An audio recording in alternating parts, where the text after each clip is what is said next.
in Six Rings Academy in Covington with 4 sessions over the summer. Full day and morning only sessions are available from ages 7 to 13. Go to 6. This is SportsCenter. I'm Christine Lisi. The Cowboys expected to be without quarterback Dak Prescott the next several weeks due to a hamstring injury, according to ESPN's Adam Schefter. He's seeking a second opinion to confirm treatment options. ESPN NFL analyst Ryan Clark. So if you're Jerry Jones, if you're Mike McCarthy, and you're trying to figure this thing out, you're in a tough spot.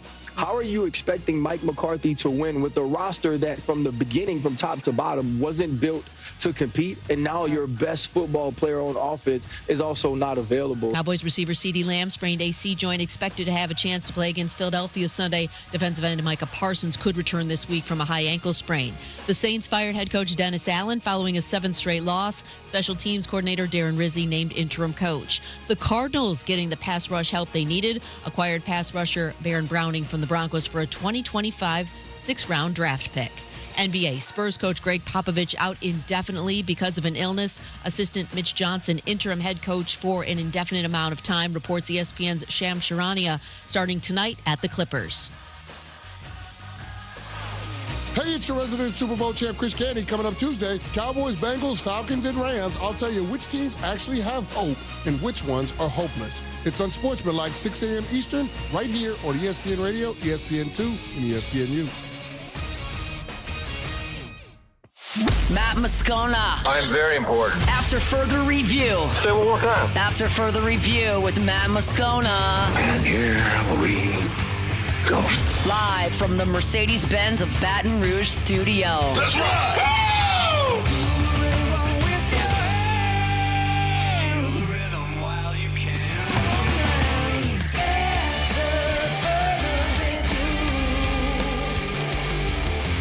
And off we go. Welcome aboard. Glad you're with us. AFR presented by Relief Windows. I'm Matt.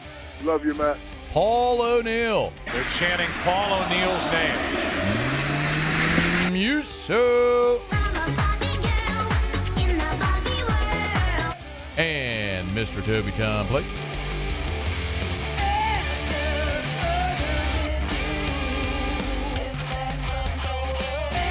All right, we're here. Glad you are as well. Get out there and make it a good one. It's LSU-Bama week, and the Saints are looking for a new coach. Let's begin as we do every single day. It's time to pop the top on another edition of AFR with Bud Light. Drink easy. Well, there is only one place to start today, and that is the news that came down on Monday. The New Orleans Saints have fired head coach Dennis Allen. He was in his 3rd season with the team, and we all know it was 2+ inglorious years for Dennis Allen. The news came after the Saints lost their 7th consecutive game. It was Sunday in Carolina, and that was a game that you flatly could not lose. You lost on the road as a touchdown favorite to the worst team in the NFL. Now maybe begging the question of whether or not you are the worst team in the NFL. Let's be very clear. This was the only option. And also, Darren Rizzy isn't going to save the Saints season, okay? You're not going 10-7. He's not going to pull some miracle. This roster is still what it is. But how in the world do you justify the decision to keep Dennis Allen at this point? You can't.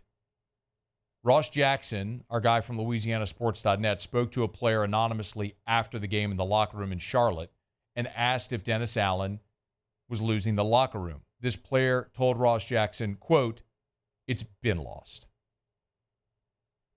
How do you continue to ask those guys to come to work every day, to be professional, to try to win games, when the guy at the helm is a lieutenant and not a general? What we've been saying here for 2 years now.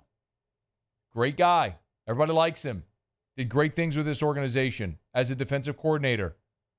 Was here from the beginning with Sean Payton.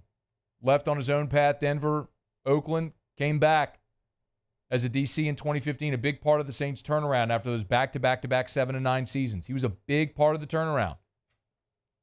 He's just not a head coach. And we all saw it. 1 week ago, I was sitting in this chair screaming like a lunatic about this whole situation. But you have a general manager that doesn't understand patience does not equal indifference. Patience is one thing. Indifference and ignorance is another. And that's what you were bordering on the longer that you kept Dennis Allen. This was your first 7-game losing streak since 1999. You are creatively finding ways to lose games amid this losing streak. My goodness. Everybody by now, I think, has seen the Bill Barnwell tweet after the game against Carolina. One of the more incredible things that you could imagine. The Saints outgained the Panthers by 150 yards, ran for 150 yards, won the turnover battle, and lost. Over the last 20 years, teams had gone 275-0 with that formula. They're now 275-1. Ladies and gentlemen, the Dennis Allen experiment. That's not the only one. First time you'll had multiple 200-plus yard rushing games allowed since 2012. Tampa Bay ran for 277 yards, the fourth most allowed in Saints franchise history. You became the third team in NFL history, by the way, the third team in NFL history to lose a game without allowing an offensive touchdown and while scoring 24-plus points. That happened earlier this year when you lost to Atlanta. You became the fourth team since 2019 to force 2 turnovers in a game, block a punt, and lose. That happened against Philly. It wasn't just that you were losing. It was that you were finding creative and new ways, almost inexplicable ways, to lose. And now you are running out of people to blame. Jameis Winston and Andy Dalton are gone. You brought in Derek Carr. You ran out Pete Carmichael after last season. You brought in Clint Kubiak. Now you fired Dennis Allen. There's only one more chair at the table. There's only one more seat at the bus. And I'm looking at Mickey Loomis. I yelled about it last week. I'll say it in a little more calm manner this week. Mickey Loomis hired Dennis Allen. Mickey Loomis is the one who's got you in the cap situation you're in.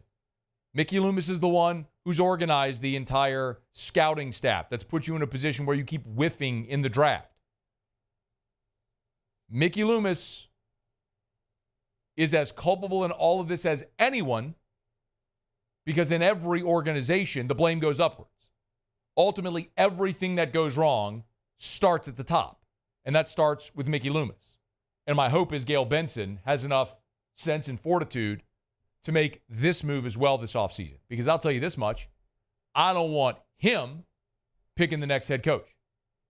I don't want him overseeing a draft where you're probably going to have a top 5 pick and might be taking a stab at your first quarterback in the first round since Archie Manning, only the second in franchise history. I don't want him anywhere near rebuilding this salary cap. He needs to be next. Remember what Mickey Loomis said this offseason about Dennis Allen? Do you remember who he compared Dennis Allen to this offseason? Look, I was prepared for this question, right? Chuck Noll, his first 3 years, Hall of Fame coach. He was 1-13, 5-9, 6-8. But they recognize that this guy's a good football coach, right? Bill Belichick, 6-10, 7-9, 7-9. Tom Landry, 0-11, 4-9, 5-8, 4-10, 5-8. Hall of Fame coaches, all of them. My assessment is Dennis Allen is a good coach. With Sean Payton, we went 10-6 the first year, but then we were 7-9, 8-8. I heard some of the same noise. But at the time, I knew we had a good football coach. And so I think sometimes the hard thing to do is to be patient and recognize your other shortcomings and get those fixed. And that's what we're doing. Chomping on his gum. so defiantly, preaching to you and me about Chuck Noll and Bill Belichick and Tom Landry. Blind to the reality right in front of his face because he couldn't recognize how wrong he was. Dennis Allen is gone, and Mickey Loomis needs to be next. Or Mick, by the way, should we still be looking beyond the results? One of the things that good organizations do, man, you look beyond the results. Patience is one thing. Ignorance and indifference, that's quite another. Mickey Loomis is ignorant and until today was indifferent when his hand was forced by Gail Benson and losing to the Carolina Panthers and Bryce Young. So what do you expect for the rest of the season? Well, first things first, you need to sell at the deadline. We're 23 hours and 50 minutes away from the trade deadline. The Saints need to be sellers. Every asset you have that you can offload, you offload it. And you get whatever you can get in terms of assets to allow your roster to get younger and more affordable. You trade Marshawn Lattimore. If you can get anything for Chris Olave, you do that. As unfortunate as it is with his concussion situation, I don't know how much value he has. If you can trade Chase Young, you do it. You trade every asset you have that can get you younger and more affordable. You're looking ahead for player development. Taliese Fuanga. Is Trevor Penning going to be a starting tackle in this league? Brian Brzee in year 2. Want to see him continuing to get better. Injuries at corner, and especially if you trade Lattimore, you want development from Kool-Aid McKinstry. Can he be a guy that can be a number 1 for you on the outside? That's what you need to figure out in the second half of this season. And then you're playing for the draft. The way you're trending right now is you're going to land somewhere in the top 10, likely in the top 5 for this upcoming draft. You need to take a quarterback. I understand you don't select a quarterback just because, but you do your due diligence. You identify the person, the player that is the best for what you want to achieve, and you go get it. And that may mean moving up a spot or two. But if you're passionate and convicted about a guy, you go get him. Now, Derek Carr is going to be on the roster next year. Remember, I mean, you are financially bound to Derek Carr because of the restructure. You have a $51 million cap hit, a $50 million dead cap hit. Meaning, if Carr is on your roster, it's $51 million. If he's not on your roster, it's $50 million. It doesn't cost you any more or less to keep him or to get rid of him. So he's going to be there. Maybe he becomes a really expensive backup if you hit in the draft. Or maybe it gives you a year for your young quarterback to sit and watch behind a veteran before you move on. Worked in Green Bay a couple times. Maybe can work here as well. This is unfamiliar. This is unfamiliar for the Saints. This is the first time since 1996 that you've had a midseason change when Jim Mora resigned. This is the first time since 1980 that you fired a coach midseason. Then it was Dick Nolan when you started 0-12. But this is how the rest of the NFL lives. We just became so comfortable with Sean Payton for so long. But just look at our division here. Look at the NFC South. Since Sean Payton showed up in New Orleans, here's Atlanta's coaches. Mora, Petrino, Mike Smith, Dan Quinn, Arthur Smith, Raheem Morris. That's 6, not even counting interims. Since Sean Payton showed up, Atlanta's had 6 head coaches. Carolina, Fox, Rivera, Rule, Reich, Canales. It's 5. Tampa, Gruden, Morris, Schiano, Lovie Smith, Dirk Cutter, Arians, now Todd Bowles. 7. Atlanta 6, Carolina 5, Tampa 7. The amount of head coaches they've had since Sean Payton showed up in New Orleans. Saints have had 2. It's how the rest of the NFL lives. It's unfamiliar for us because it's been nearly 20 years since you've lived a reality like this. But it's your new reality. You got to go nail this hire. You got to nail this draft pick. This was an essential part of this organization moving in the right direction. It took losing to Carolina and hitting rock bottom to get there, but you got there. Now you can start to get better. You know, when you're sick and you have an infection, your body can't heal until you get the infection out. right? Like if you have an infection in your gums or something like that, you've got to go like pull the infected tooth out. You got to get all the infection out before it can start to heal. I'm not saying Dennis Allen is an infection. Don't misunderstand me. I mean, he seems like a very good man. This is nothing personal. It's just to say, as an organization, you are not going to get where you wanted to go until he was gone. You're not going to get where you want to go until Mickey Loomis is out. Dennis Allen's gone. Mickey Loomis needs to be next. And you have to have new people, a new voice, new leadership come in and set sail on a new vision for this organization at head coach, at starting quarterback, and how you build a roster, how you manage your salary cap.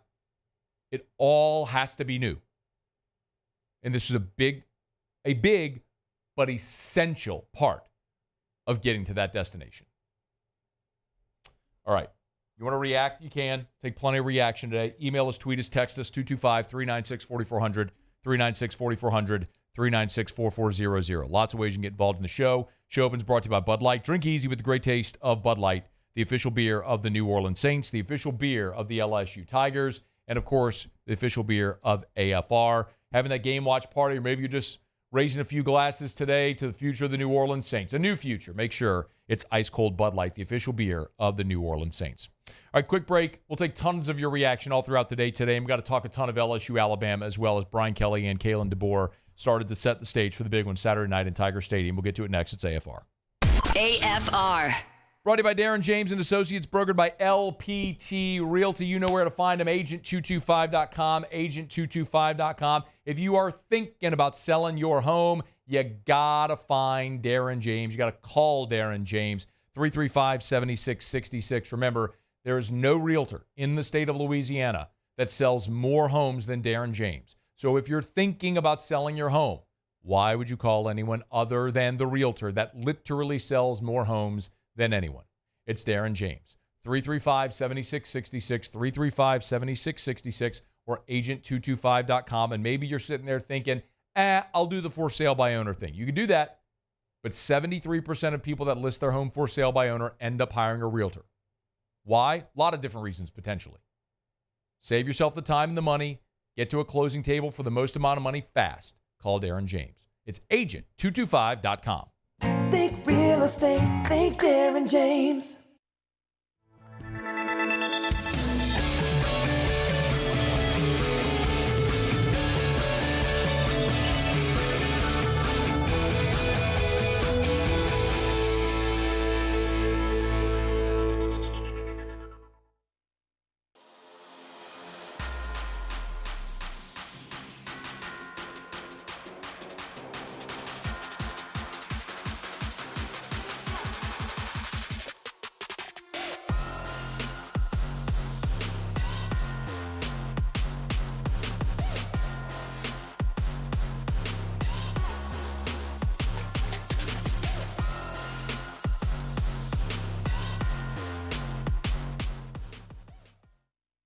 Electricity is all around us, and our families depend on it. Every day is sparked by the power of a cold drink or a warm meal, a movie night, and a comforting light at the end of a dark hallway. From sunrise to sunset, playtime to bedtime, our team is ready to take care of your electrical needs.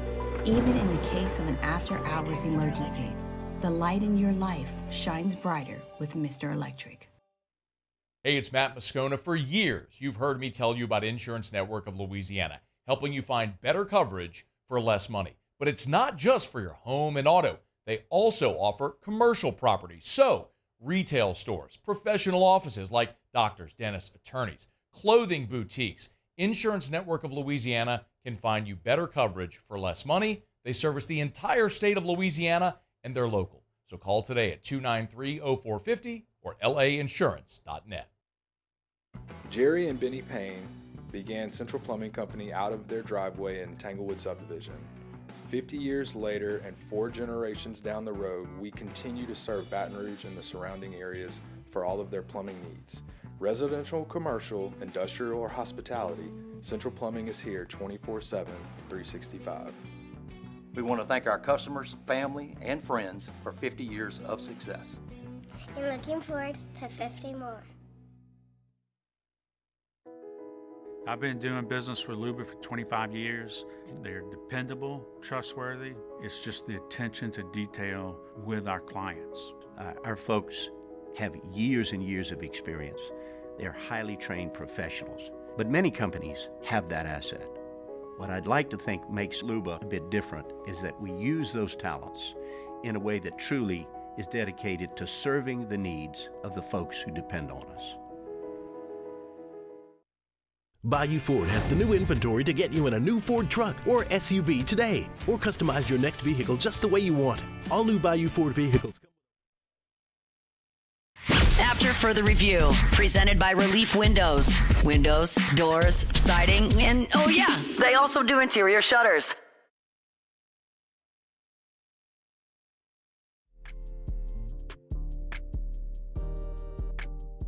Yeah, we're excited about having game day here. Certainly, it's great for the community. It's certainly great for our campus. The exposure of game day does a great deal for the just entire identity, right, of Baton Rouge, the state of Louisiana, LSU. College football is kind of like the hub, you know, when you bring it in. So I think that's going to create a lot of excitement, and you know, we're pleased that they've chosen LSU for that.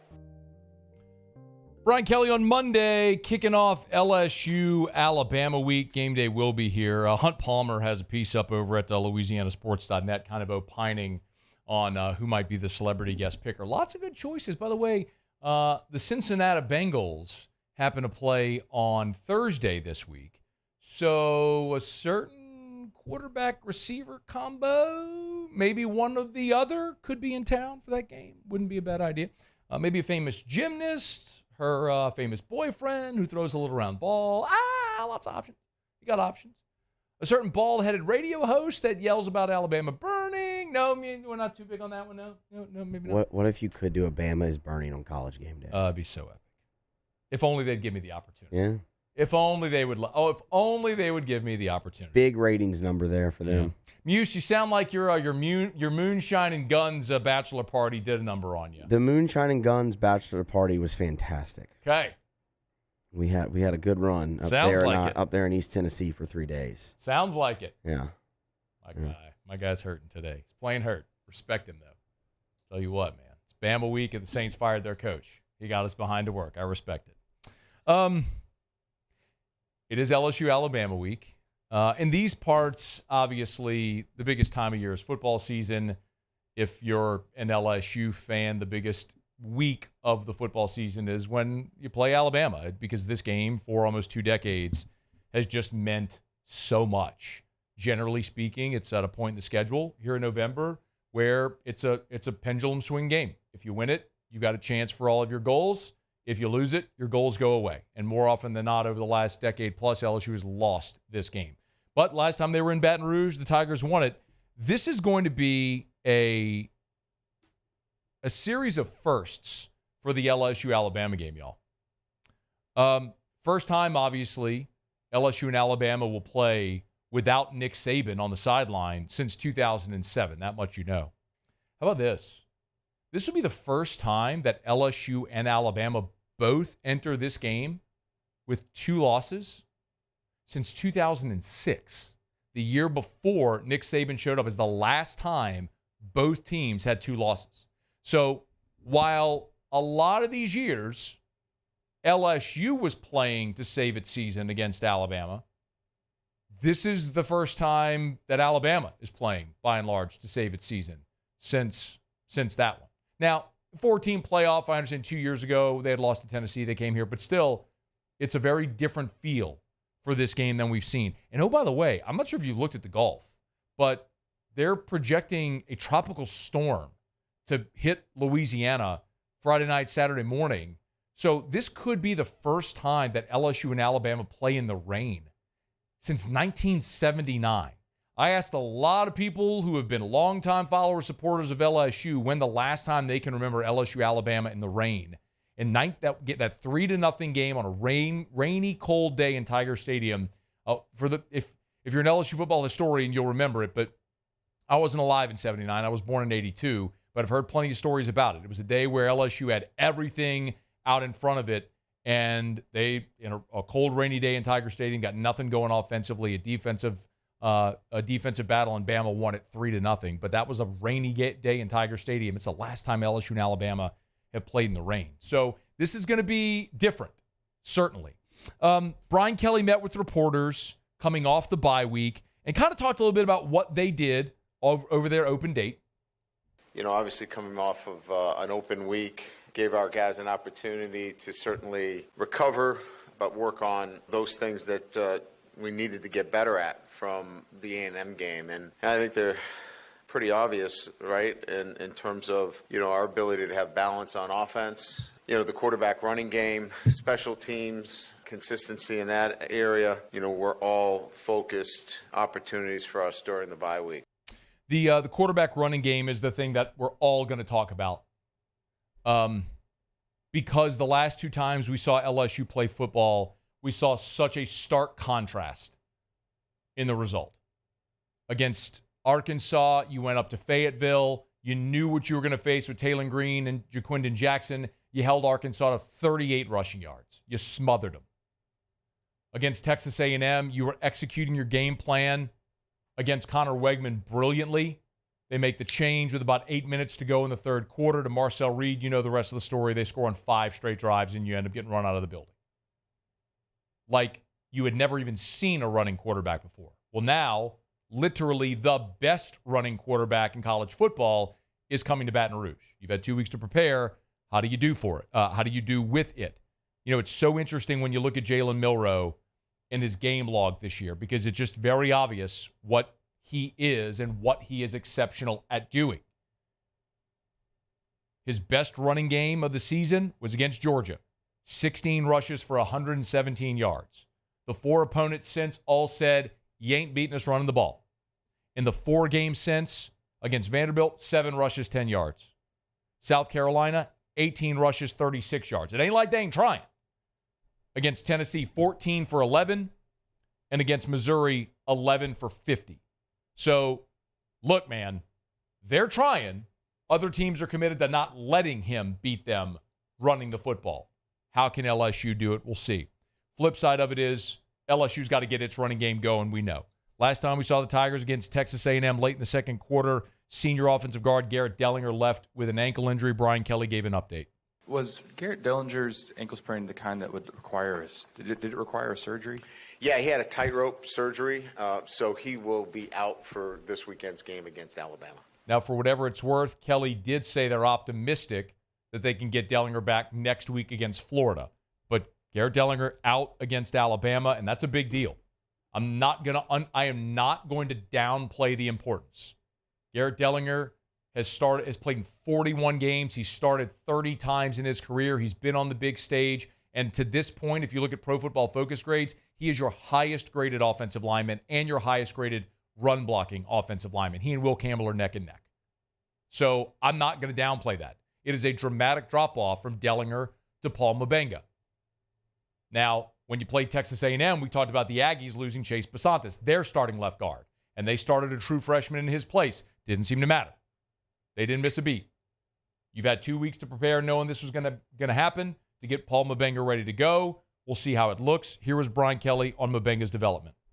Paul has steadily worked himself up into what I would call a key backup, right? Somebody that is poised to go in a pivotal time, and you expect him to get the job done. Now he's a starter for us for at least this week, right? And so his development has been one, I think he's made his most progress through execution. He's a quick study. You don't have to tell him twice. He understands our scheme in terms of what we're trying to accomplish. This has been really just about the physical development of Paul, more so than it has been about, his mental abilities relative to picking up what we want to do and how we want to do it.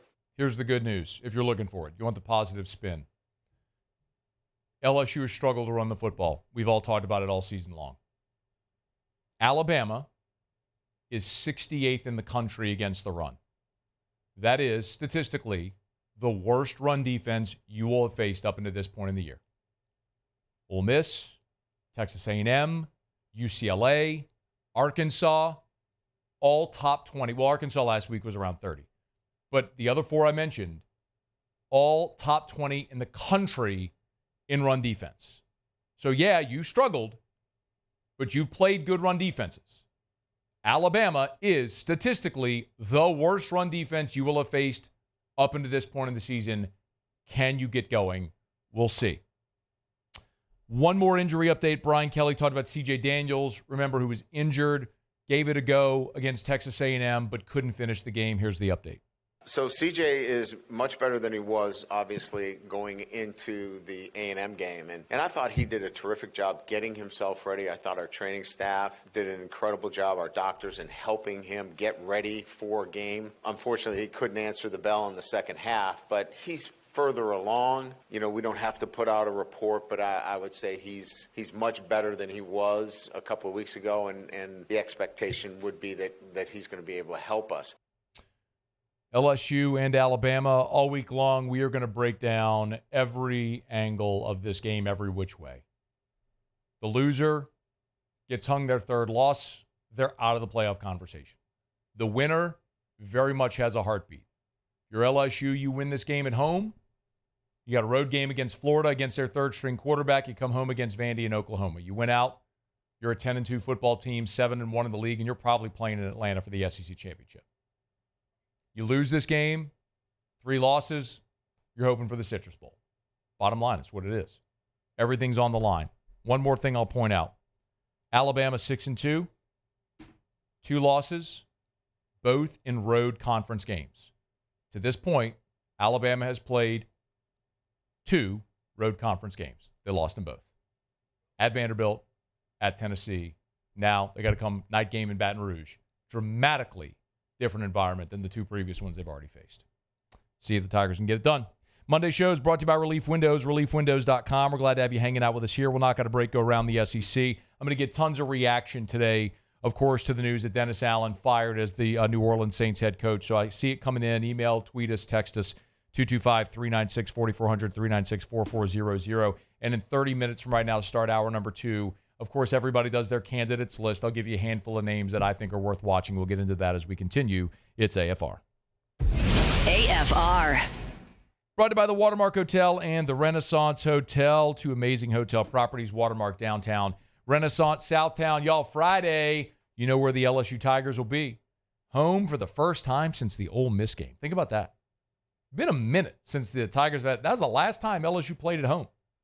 But that also means that Friday the Tigers will be back at the Renaissance Hotel. They're home away from home when they're home.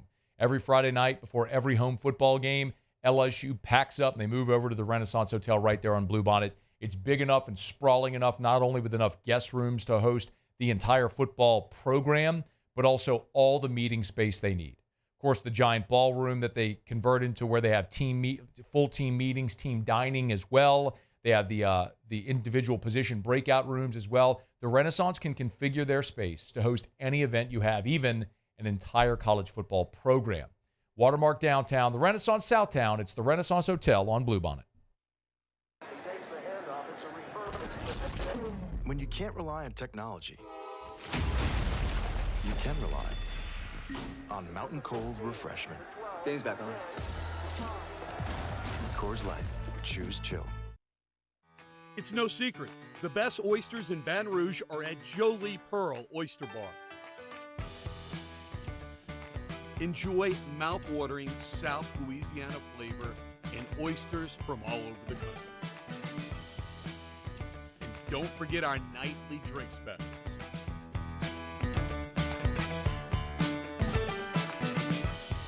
Jolie Pearl Oyster Bar, located in downtown Baton Rouge. Looking for the ultimate game day experience? Come to the Queen Casino in Baton Rouge. Savor game day platters and snacks, plus drink specials at 1717 Kitchen and Cocktail. So come out for game day and let our team make you the MVP. The Queen Casino, where every moment is a win. There it is, the extra mile. On the border of expected and extraordinary for those willing to go further. Like vans customized for work or play. With safety and tech to keep you connected. Supported by a 5-star sales, service, and finance team. And backed by the 1-star you know. So go the extra mile. It's never crowded because so few have what it takes to go there. Mercedes-Benz Vans.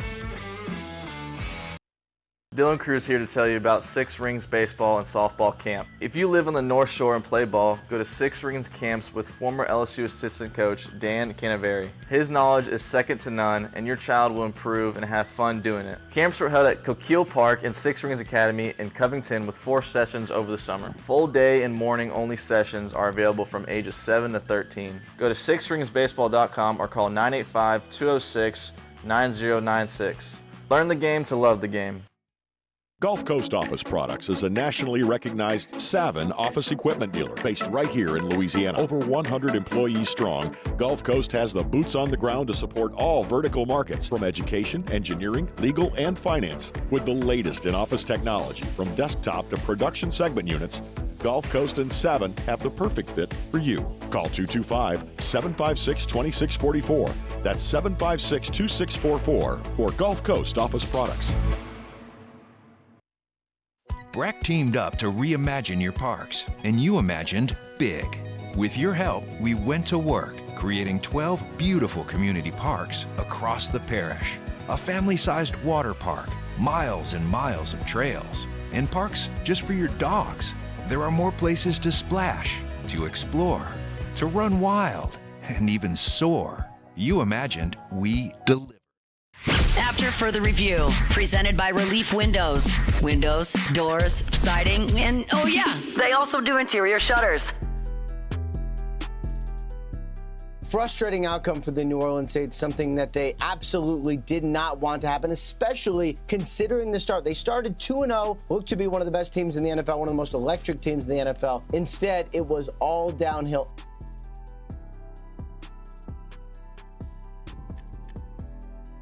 It was Ian Rappaport and Good Morning Football. Well, what a dramatic about-face from the first 2 weeks when the Saints looked like world beaters. Now you look back and you realize the two teams you beat were the Carolina Panthers, who are right there neck and neck with you for the worst team in the NFL, and then the Dallas Cowboys, who are 3-5 at the moment, and they just got run by the Atlanta Falcons. They've lost 3 in a row. So, a lot of the luster has been taken off of those 2 wins early in the season for the New Orleans Saints. Obviously, injuries were a component of what happened in New Orleans, in particular on the offensive side. But what's so disappointing, really, with what happened with this team is how they came apart at the seams defensively, when that's Dennis Allen's side of the ball. That's the thing you could always count on. And that's the thing that over the last month in particular has completely unraveled for the New Orleans Saints. A lot of you are asking who I'd prefer to see the Saints go after. We'll get to that at the start of hour number 2, so about 23 minutes from right now. As far as a head coach, we'll get to that. But I do think, as a big picture sort of overview, I do think the approach has to be offensive. You don't win in the NFL without an elite quarterback. And I know it's cliche to say it, but it's a copycat league. But there's a reason why teams keep trying to go pluck from the Shanahan-McVay tree. Because it works. And it's going to continue working until it doesn't. Because someone then inevitably, invariably will make a shift, a pivot in the NFL, and then everyone will copy whatever the new thing is that works. But right now, that's the thing that's creating success. And you try to do it offensively by getting Clint Kubiak, but it clearly has to be something organizational altogether. And that's the direction they're going to move. I think it has to be a young offensive-minded coach that you're looking to bring in. We'll talk plenty about that coming up. All right, it's After Further Review. We're brought to you by South Point Volkswagen, southpointvw.com. New and certified pre-owned in Baton Rouge and online at southpointvw.com, southpointvw.com. If you're in the market for a new vehicle or might be, make sure you put Volkswagen on your list. Our friends over at South Point Volkswagen, they are Louisiana's largest volume Volkswagen dealer. Nobody sells more Volkswagens than South Point Volkswagen. So, if you're thinking of buying a Volkswagen, they got the best selection. And because they move more Volkswagens than anyone, they can give you a better price than anyone. And that also means their certified pre-owned selection is better than anyone's. So get on by and see our friends at South Point Volkswagen. Airline just north of Highland or southpointvw.com. South Point Volkswagen, what's your direction? All right, we do it every day about this time. Let's go around the SEC. Around the SEC, bringing you the biggest news from the nation's best conference. Texas A&M! Man, disappointing news out of College Station. Running back Le'Veon Moss out for the season. Mike Elko gave the update on Monday. Moss suffered a knee injury in the loss at South Carolina this past weekend. Third leading rusher in the SEC with 765 yards, averaging about 5.5 yards a carry coming out of that game against South Carolina. But Le'Veon Moss done for the season. Aggies now with just 2 scholarship running backs. The Florida Gators. DJ Lagway left the game against Georgia with a hamstring injury and did not return. He had an MRI on Sunday. Billy Napier provided an update, said the good news is we have positive information on that front. It's a positive thing. They don't think the injury is less significant, but there is a pathway for recovery and return. It is worth noting that LSU plays at Florida a week from Saturday. Will it be DJ Lagway, the freshman 5-star, or the third-string quarterback? The Ole Miss Rebels. Lane Kiffin gave an update on Ole Miss running back Henry Parrish, who was injured in Saturday's game against Arkansas near the end of the first half. Was carted to the Rebels locker room right there before halftime. Kiffin said he's out. That's all I got. That's a quote when he was asked about it on Monday. So now Ole Miss is without its leading rusher for Saturday's game against number 2 Georgia, possibly for the rest of the season. Ulysses Bentley could well move up as the starter, but Dominique Thomas got the bulk of the carries on Saturday after Henry Parrish was injured. The Alabama Crimson Tide. Alabama wide receiver and punt returner Cole Adams will miss the rest of the season. Kalen DeBoer gave that update. Adams was injured in the Missouri game and will miss the rest of the season, only described as a lower extremity injury that he suffered in the first quarter when he was hit, actually on a kind of friendly fire, on a catch by tight end C.J. Dupree, was helped off the field. So Adams only had 6 catches for 94 yards, but was one of the bigger play receivers for Alabama and was their punt return. The Georgia Bulldogs. Georgia flip safety Rashawn Dinkins from Georgia Tech, 5'10", 185-pounder, flipped his commitment over the weekend. Was offered by the Bulldogs in September. 4-star safety, the 23rd commit for the class of 2025. His teammate, by the way, is 5-star edge Isaiah Gibson, who's also committed to Georgia. The Missouri Tigers. And 2025 edge Joshua Lewis has decommitted from Missouri, 6'4", 245-pounder. Picked Mizzou back in April. He's the number 639 overall prospect in the country, the 59th best edge, the 25th best player from here in the state of Louisiana, but is now decommitted from Mizzou. Cited, quote, unfortunate circumstances for his decommitment. Leaves Missouri now with 16 commits for 2025. All right, there you have it. That is around the SEC. It is after further review. We're presented by the Williamson Eye Center, 924-2020, 924-2020, or WilliamsonEye.com. Man, I was over at a friend's house this weekend. Of course, LSU had the bye. So Eric and I and Drew went over to some friend's house, and some families got together. And one of the ladies we were speaking with was talking about her eye issues and how years ago she had hoped to get LASIK. Her prescription's like a negative 5.75, but the optometrist told her not a candidate for LASIK. I said, hey, look, you got to go see Dr. Blake Williamson. This is actually a conversation that happened on Saturday. So you got to go just book a consultation.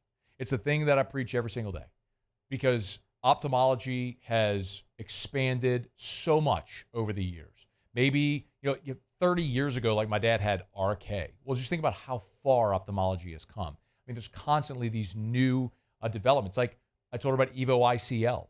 That's an implantable contact lens. I mean, they can implant the contact lens in your eye, and that's a totally reversible procedure. There's so many options. You just got to go for that consultation. I'm not telling you to make a commitment. I'm not telling you to go spend money to have eye surgery today. I'm just telling you, go book the consultation and learn what your options are. You'll be amazed. 924-2020, 924-2020. Book that consultation with Dr. Blake Williamson. 924-2020 or or williamsoni.com. Okay, y'all, it's After Further Review. Monday show is brought to you by Relief Windows. Love having you here with us. I will get to, in 15 minutes, a list of candidates to keep an eye on to replace Dennis Allen. Keep your reaction coming. Email us, tweet us, text us in the 225-396-4400, 396-4400, 396-4400. Who would you like to see the Saints hire to replace Dennis Allen? The reality is the conversation about replacing Dennis Allen can't carry the conversation around the New Orleans Saints for the next 10 weeks. But we can talk about moving the organization forward over the next 10 weeks. What young players are getting better? What coaches might be retained? What organizationally are you looking to do? The trade deadline is less than 24 hours from right now. Do the Saints acquire assets at this trade deadline? It's a lot that we have to talk about. And we'll do it not only today, but over the next 10 weeks and into the offseason, which lead the Saints to a new era of Saints football. Okay, quick break. We'll come back, wrap up hour number one with what we learned from the football weekend. Stay here. It's AFR. AFR. Brought to you by Action Industries. Action, INDINC.com for Action Industries Incorporated. Action, INDINC.com. Hey, I told you, Action Industries, it's turnaround season, you know that. But just a few months ago, Action was actually awarded a 12-month contract. All the work I tell you about is local to Greater Baton Rouge. So if you're interested, you got to get in touch with our friends over at Action Industries. And if you're in the industrial petrochemical markets and you don't know our friends at Action Industries, you need to. Because not only at Action Industries will they come do that work, inside the fence with their exemplary safety record. You and I both know that you don't get hired to do work inside the fence without an exemplary safety record. But they do so much more as well over at Action Industries. You can check them out at actionindinc.com. Learn about all their fabrication shop services. actionindinc.com. For Action Industries, proud partner of LSU Athletics. Join us at Pro Dreams in Mandeville for our special event, A Day of Champions. Meet LSU National Championship winning head coaches Jay Johnson, Skip Bertman, and Paul Maneri. Don't miss your chance to purchase authentic sports memorabilia, autographed by the champions themselves. It's the perfect opportunity to celebrate LSU baseball and take home a piece of history. Visit pro-dreams.com to get your tickets. See you there. Electricity is all around us, and our families depend on it. Every day is sparked by the power of a cold drink or a warm meal, a movie night, and a comforting light at the end of a dark hallway. From sunrise to sunset, playtime to bedtime, our team is ready to take care of your electrical needs. Even in the case of an after-hours emergency, the light in your life shines brighter with Mr. Electric. Hey, it's Matt Moscona. For years, you've heard me tell you about Insurance Network of Louisiana, helping you find better coverage for less money. But it's not just for your home and auto. They also offer commercial properties. So, retail stores, professional offices like doctors, dentists, attorneys, clothing boutiques. Insurance Network of Louisiana can find you better coverage for less money. They service the entire state of Louisiana, and they're local. So call today at 293-0450 or lainsurance.net. Jerry and Benny Payne began Central Plumbing Company out of their driveway in Tanglewood subdivision. 50 years later and 4 generations down the road, we continue to serve Baton Rouge and the surrounding areas for all of their plumbing needs. Residential, commercial, industrial, or hospitality, Central Plumbing is here 24/7, 365. We want to thank our customers, family, and friends for 50 years of success. And looking forward to 50 more. I've been doing business with Luba for 25 years. They're dependable, trustworthy. It's just the attention to detail with our clients. Our folks have years and years of experience. They're highly trained professionals. But many companies have that asset. What I'd like to think makes Luba a bit different is that we use those talents in a way that truly is dedicated to serving the needs of the folks who depend on us. Dylan Cruz here to tell you about Six Rings Baseball and Softball Camp. If you live on the North Shore and play ball, go to Six Rings Camps with former LSU assistant coach Dan Canaveri. His knowledge is second to none, and your child will improve and have fun doing it. Camps are held at Coquille Park and Six Rings Academy in Covington with 4 sessions over the summer. Full day and morning only sessions are available from ages 7 to 13. Go to sixringsbaseball.com or call 985-206. After further review, presented by Relief Windows. Windows, doors, siding, and oh yeah, they also do interior shutters. The salary cap is real. For everyone who doesn't think it is, it's real. This is the walking example in our league right now of how impactful just constantly kicking the can down the road with the salary cap is. This is years in the making that they were going kind of all in, the back end of Drew Brees all in. This team is $89 million over the cap for next season already. So this is a bad situation when it comes to trying to find a rebuild, not only as your head coach, but as you remake your roster. I'm not surprised with the way that they were playing, with the loss to Carolina, and just the way the situation it sits talent-wise is not a good one in New Orleans.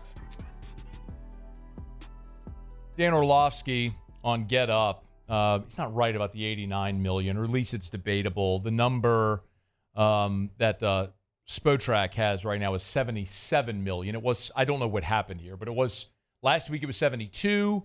When they extended Alvin Kamara, that saved him about $10 million in cap space. So it went down to about 62. Now I'm looking at Spotrac and it's up to 77. So maybe as some of these details come out about contracts, the bottom line is a lot and way more than anybody else. You know, to the point about the salary cap being a real thing, you know, we talk about it, and I've laughed for years about the cap hell, and there's no such thing. As long as you have an owner that is willing to spend money, spend cash, you can always get back in cap compliance. That's the point, because you can always restructure and rework deals, and the Saints have done that perpetually. And it was fine when you had Drew Brees, in my opinion. Again, I don't know that everybody agrees with this, but I'm not going to be hypocritical and tell you I can't believe they did this all along, because I was totally fine with what they did. Because at the end of Drew Brees, they were trying to get Drew Brees a championship. And so I was okay mortgaging the future to win now. And you got close, but you didn't get there. And when you didn't get there, you just kept going back to it's like being in a casino. You'd built up this big pile of chips, and then you lost them on a bad hand or a couple of bad hands. And instead of just taking your losses and going home, you go back to the ATM and you keep trying to win it back. You keep trying to win it back. And you just keep digging the hole deeper and deeper. And that's what the Saints have been doing for the last 4 years. It's time. It's time for your buddy to come tap you on the shoulder and get your ass out of the casino. It is time. It's time to say, hey, man, we're taking you out of here. We're going to go buy you breakfast. We're going to go to Waffle House. We got the tab. Don't worry about it. You know, we're going to get your hash brown smothered and covered. Bacon, egg, and cheese sandwich. Hash brown smothered and covered. Chocolate milk, a coffee, and a waffle. That was definitely my 2:30 a.m. meal at Waffle House in college. But we're going to start moving on. And that's what today is. All right, it's After Further Review. Every Thursday, Muse, Paulie, and I tell you 3 things we're watching in the football weekend. Muse was not here because he was drinking moonshine and shooting guns in Tennessee. But Paulie and I gave you what to watch, so let's do it. Hit it, Muse. We watched. Now, let's review. Paulie, would you like the honors? Sure. Would love to hear it. So I was watching Texas A&M South Carolina. Oh, me too. It was a letdown game, and oh boy, was it. Was it? 24-point loss by the Aggies. Yeah. The North Sellers ran for 106, threw for 244. Marcel Reed only rushed for 46 yards for the Aggies, so it's fair to say that South Carolina, they prepared for the running quarterback. Yeah, a good run defense, a good defensive front when they had time to prepare, did well against freshman quarterback on the road. I would say so, yeah. Stunning, yeah. Can you take that down a smidge? Penn State, Ohio State. Could Penn State stay undefeated? Could Ohio State continue their dominance of the rivalry? Clearly, Penn State ain't ready for big time. For whatever reason, man, James Franklin's got a good team and a good program. But my goodness, they just cannot get over that hump against Ohio State. Buckeyes, Went into Happy Valley. They get the win. Hang Penn State their first loss. Now it looks like we are steamrolling toward a rematch of Ohio State and Oregon in the Big Ten Championship. Lions knock off the Packers. This was their first indoor game of the season. Can you believe it? Lions converted 2 fourth downs and touchdowns. Amon-Ra St. Brown caught a touchdown. Wait, what? It was their what? It was their first outdoor game of the season. Outdoor game. Okay. They said indoor game. I was about to say, no, I watched that. That thing was in the rain, dog. It was hella nasty. Yeah, it was bad. Yeah. And then, so Amon-Ra caught a touchdown, and then he did this cool celebration where he stood on his head. Yeah, it was saw weird. that. I saw all the memes like St. Peter, who was crucified upside down. Because he said he wasn't meant to die the way that the Lord did, so they crucified him upside down. They'd like put St. Peter upside down, St. Peter, and Amon-Ra. It's pretty funny. Lions 7-1. Was keeping an eye on Clemson. Oh, we got like 30 seconds. Clemson lost to Louisville 33-21. They can still win the ACC, but they ain't getting in that large. Falcons beat the Cowboys. They're running away with the South. Cowboys looking for answers. And I was keeping an eye on the Rams, who have surged of late. They went to Seattle. It went to overtime, and the Rams get it done in OT. The Rams, don't look now, 4-4. All right, hour number 2 coming up right after Sports Center. It's AFR, don't move. AFR. Brought to you by Optimize, GeneratorPeople.com, GeneratorPeople.com. You know, we always say, when you live in Louisiana, it's not if, but when the power goes out. It's unavoidable. It's inevitable. Storm's going to come, even when there's tropical storms in November. What is that all about?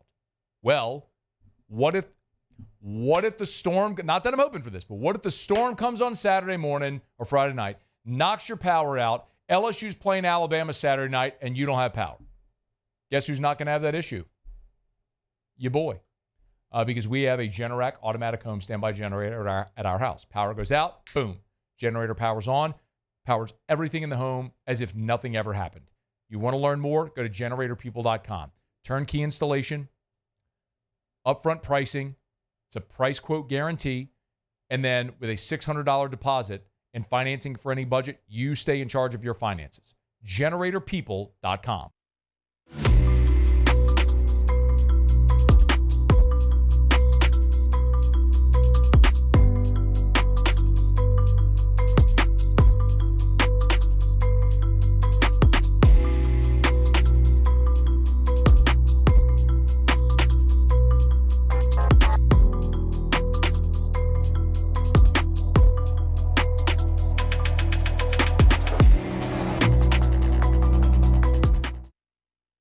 Gulf Coast Office Products is a nationally recognized Savin office equipment dealer based right here in Louisiana. Over 100 employees strong, Gulf Coast has the boots on the ground to support all vertical markets, from education, engineering, legal, and finance. With the latest in office technology, from desktop to production segment units, Gulf Coast and Savin have the perfect fit for you.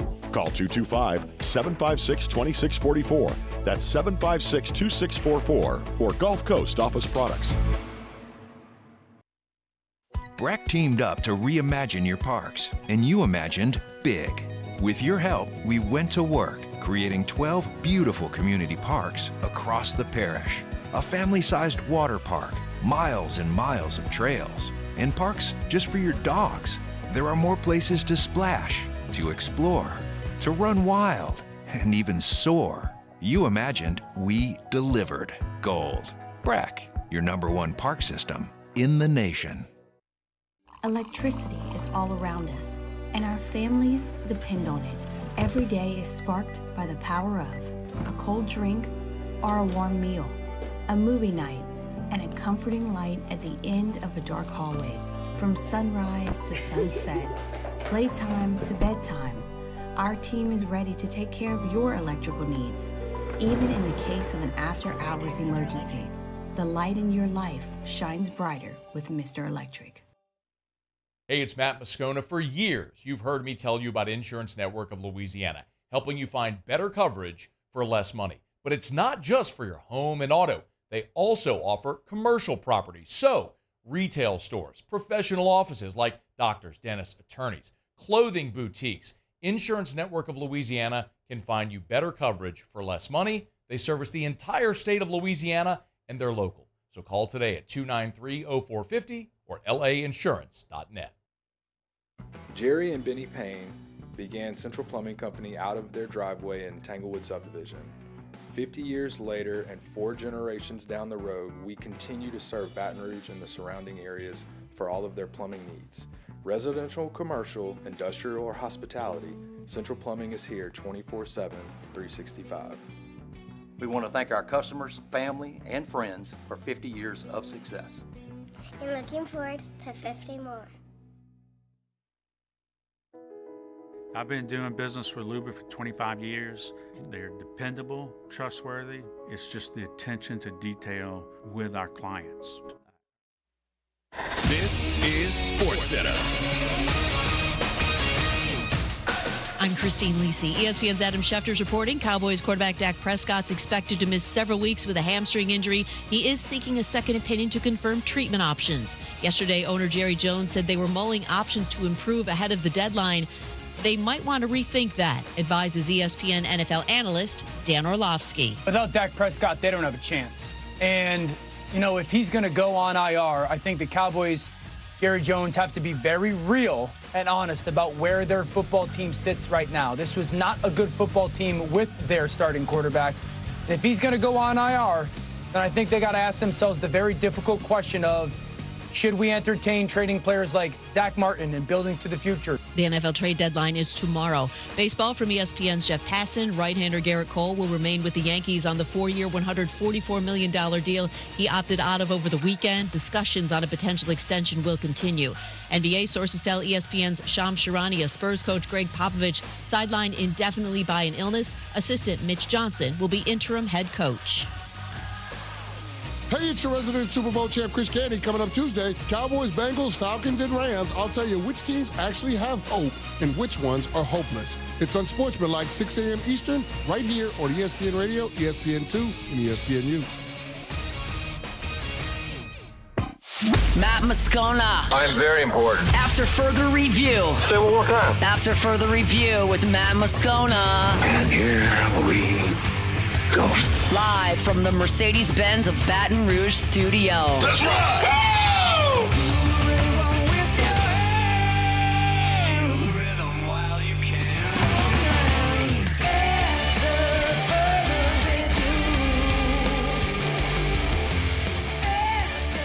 Hour 2, off we go. Welcome aboard. Glad you're with us. It's AFR, presented by Relief Windows. I'm Matt. This is Shaq O'Neal, and I hate Matt. Paul O'Neal. They're chanting Paul O'Neal's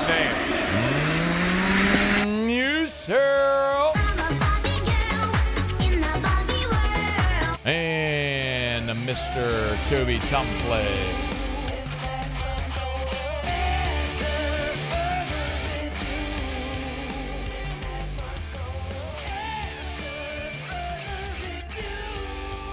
All right, we're here. Glad you are as well. Get out there and make it a good one. Usually chat with Peter Burns on Mondays. No PB today. Regrettably, we'll see if we can run down Peter a bit later in the week. But, I mean, it's one of those days also where it kind of works. It's day one of LSU-Alabama week and the day where the New Orleans Saints have fired Dennis Allen. So we have a lot to get into with respect to all that. And we're glad you're hanging out with us here. Of course, let me remind you, because I'm noticing here on the text line from a lot of people asking what's going on with New Orleans. I'll keep reminding you. If you weren't here late last week, Thursday was our last day on 100.3 ESPN New Orleans. So please help us spread that word. Our affiliate, KLRZ, who we were with for the last 8 seasons, the owner of the station, Jerry Gisclair, sold that radio station. The new ownership group out of Atlanta flipped the format. So we do not currently have an affiliate, a terrestrial radio affiliate in New Orleans. We have been aware of that for some time, that was likely to happen. And so we have been working with on a handful of options. And I was meeting actually this morning with Gordy, and there's 5 options we have for our new affiliate. And it's really just about finding the best spot, the best deal, all that stuff. So very confident we will be back on terrestrial radio in New Orleans very soon. But in the meantime, you can stream us, stream audio, stream video on our 104.5 ESPN app, the 104.5 ESPN YouTube channel. You can listen to the show on podcast, whatever podcast app, just search After Further Review. You'll see us right there. So we appreciate you for continuing to listen however you might, wherever you may be. And if you are watching on YouTube, thanks so much. Please smash the like button and subscribe to the channel. Thanks for being there. Brian Kelly did talk a good bit about Jalen Milroe today. I'm going to get to that in about 15 minutes. So if you want some LSU talk, we're going to get to that. Whenever a coach is fired, the most obvious next question is, okay, well, who are you going to hire? And that's it's an unavoidable question, but also one that we're not going to have an answer to until after the season, right? Because as long as the NFL season is going on, you're not going to be able to interview coaches that are still coaching. So you're going to wait for that Black Monday, the Monday after Week 18 in the NFL, and all of the rest of the coaches that are going to be fired or fired. And then you see what the pool of candidates may look like, and then you're able to start interviewing potential candidates as well. But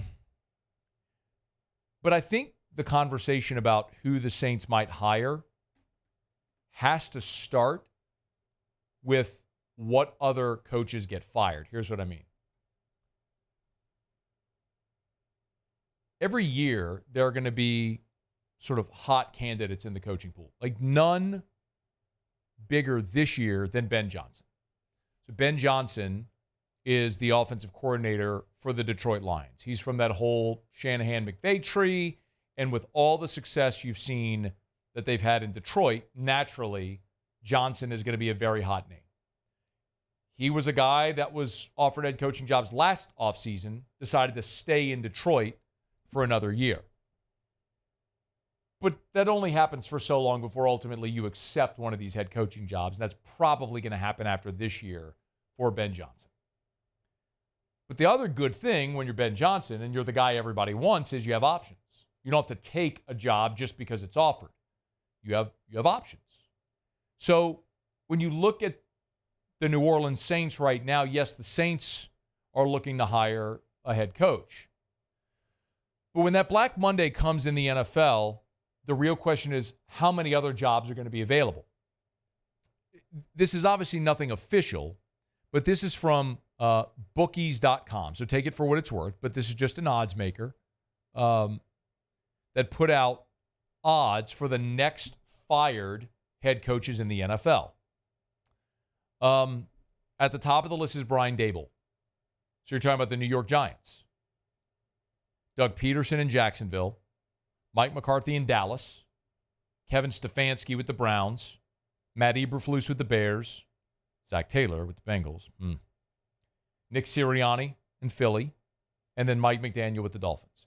It's not to say all of those coaches are going to be fired, but let's just draw a line at Kevin Stefanski. Daboll, Peterson, McCarthy, Stefanski. Let's say it's those four, okay? You know what? Even throw in Eberflus with the Bears. It's one of the reasons, by the way, and this isn't revisionist history. I mean, I told you when Jaden Daniels went 2 overall, my feeling was Washington was a better spot than Chicago. Because rookie quarterback, year 1 with Matt Eberflus, he may be fired. Boom. First 2 years in the league, rookie quarterback has two different coaches, and it looks like that may actually happen in Chicago. Whereas in Washington, new ownership, new head coach in Dan Quinn. They're going to be patient. He's a defensive-minded coach. So you're going to have a good defense, not going to ask the quarterback to do everything. Anyway, it's playing out that way. But let's just say Eberflus. So let's say those 5.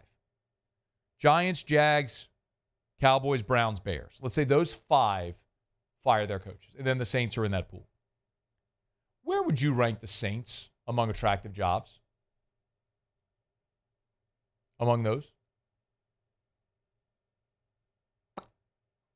I mean, the Giants, that's New York. It's a pressure cooker, but it's still New York City. It's an historic franchise. Now, your quarterback situation very much up in the air. Jacksonville, while that's not a necessarily appealing market, you have Trevor Lawrence. You have a franchise quarterback in Jacksonville. Dallas, same thing.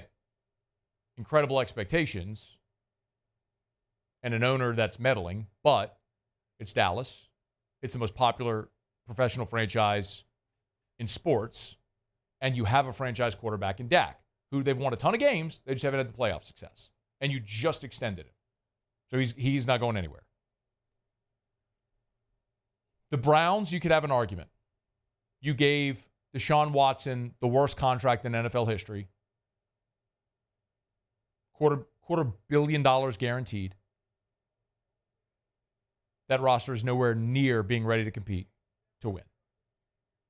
And it's Cleveland. And then the Bears.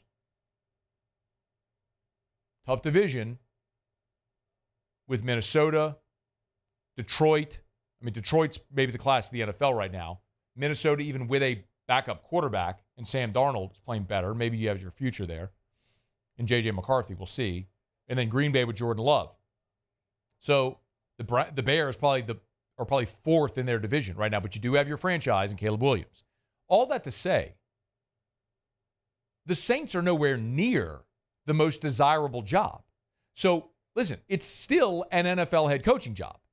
And so it will be desired because there's only 32 of them. I'll remind you, Sean Payton took the Saints job when he didn't even know if the Saints were going back to New Orleans. Not being flippant about that, but half the city was underwater. We all remember what happened. I mean, they literally didn't know if they were going back to the city when he took that job. He's been on the record saying, like, he was pissed that he didn't get the Green Bay job. They hired Mike McCarthy instead. He thought he was getting the Green Bay job. So when you look at the Saints, you got a bad contract with a veteran quarterback that ain't going to win. You get the worst salary cap situation in the NFL. You've got an old roster. Like, you're not set up at all to win in New Orleans. Whoever takes this job is going to have to do so with the idea that they're going to get some patience from ownership and from the front office. I would compare it very similarly to what Zach Taylor inherited in Cincinnati. They were atrocious. His first year, they won 2 games. Then they drafted Joe Burrow and they won 4 games. And the next year, boom, they were in the Super Bowl. I'm not saying that's going to happen.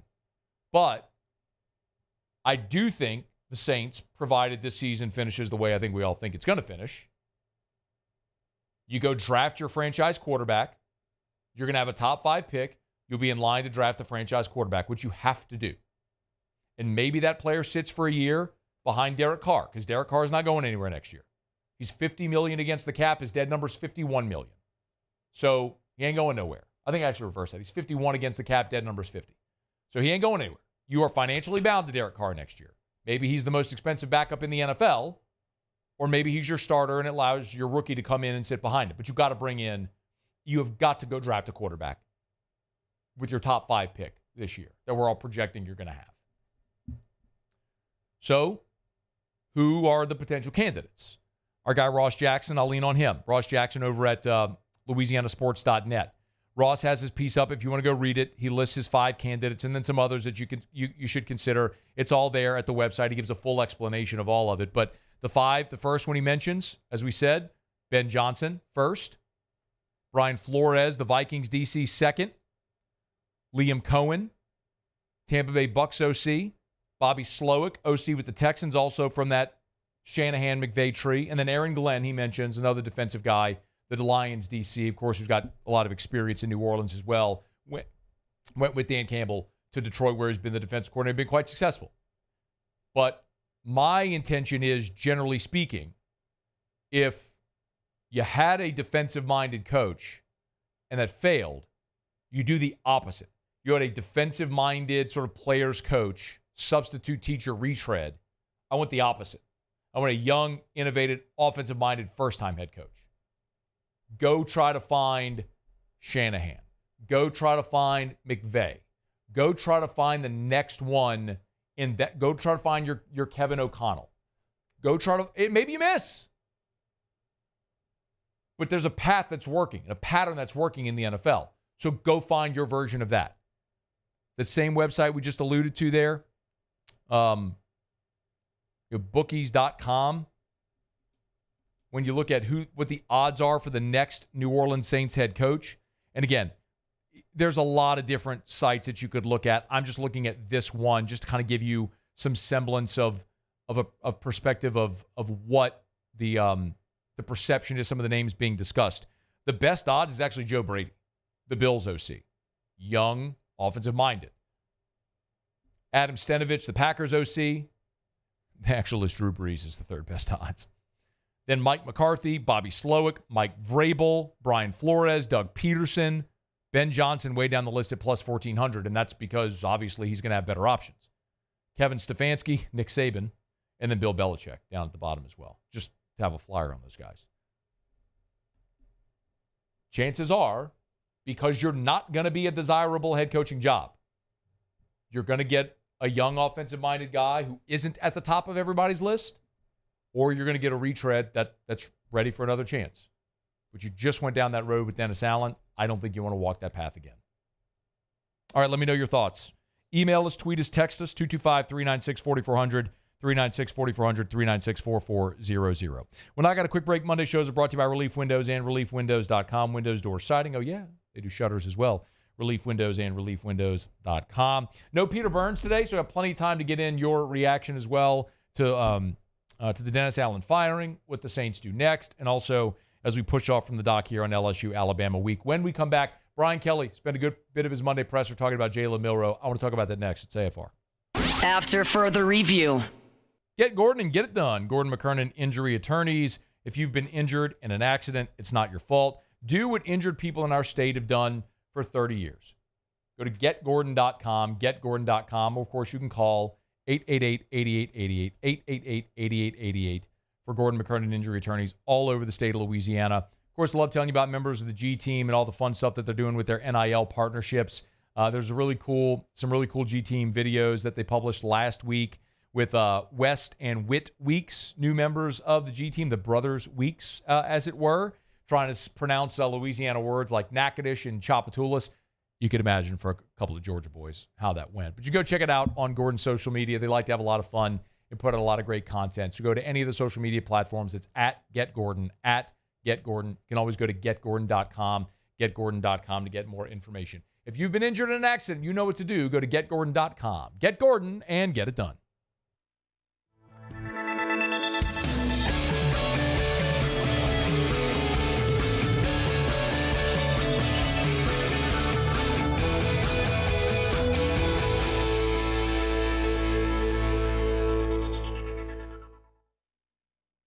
The Windsor Senior Living Community in Mandeville, Louisiana is a beautiful, vibrant apartment community geared toward seniors. They are nestled right in the heart of Mandeville, where seniors live a more carefree lifestyle in spacious apartments with the peace of mind that comes from having a little extra help. Call the Windsor at 985-624-8040 to schedule a lunch and tour. Come see how the Windsor can be your passport to peace of mind. Gulf Coast Office Products is a nationally recognized Savin office equipment dealer based right here in Louisiana. Over 100 employees strong, Gulf Coast has the boots on the ground to support all vertical markets, from education, engineering, legal, and finance. With the latest in office technology, from desktop to production segment units, Gulf Coast and Savin have the perfect fit for you. Call 225-756-2644. That's 756-2644 for Gulf Coast Office Products. Breck teamed up to reimagine your parks, and you imagined big. With your help, we went to work, creating 12 beautiful community parks across the parish. A family-sized water park, miles and miles of trails, and parks just for your dogs. There are more places to splash, to explore, to run wild, and even soar. You imagined, we delivered gold. Breck, your #1 park system in the nation. Electricity is all around us, and our families depend on it. Every day is sparked by the power of a cold drink or a warm meal, a movie night, and a comforting light at the end of a dark hallway. From sunrise to sunset, playtime to bedtime, our team is ready to take care of your electrical needs. Even in the case of an after-hours emergency, the light in your life shines brighter with Mr. Electric. Hey, it's Matt Moscona. For years, you've heard me tell you about Insurance Network of Louisiana, helping you find better coverage for less money. But it's not just for your home and auto. They also offer commercial property. So, retail stores, professional offices like doctors, dentists, attorneys, clothing boutiques. Insurance Network of Louisiana can find you better coverage for less money. They service the entire state of Louisiana, and they're local. So call today at 293-0450 or lainsurance.net. At Relief Windows, we're more than windows. We're windows, doors, hardy plank, and vinyl siding. But our number one product is always customer satisfaction. After further review, presented by Relief Windows. Windows, doors, siding, and oh yeah, they also do interior shutters.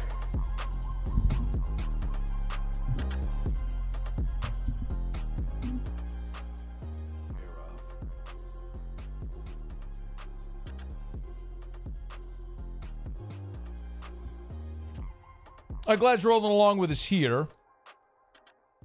Darren Rizzy did meet with reporters today as well, the Saints interim head coach.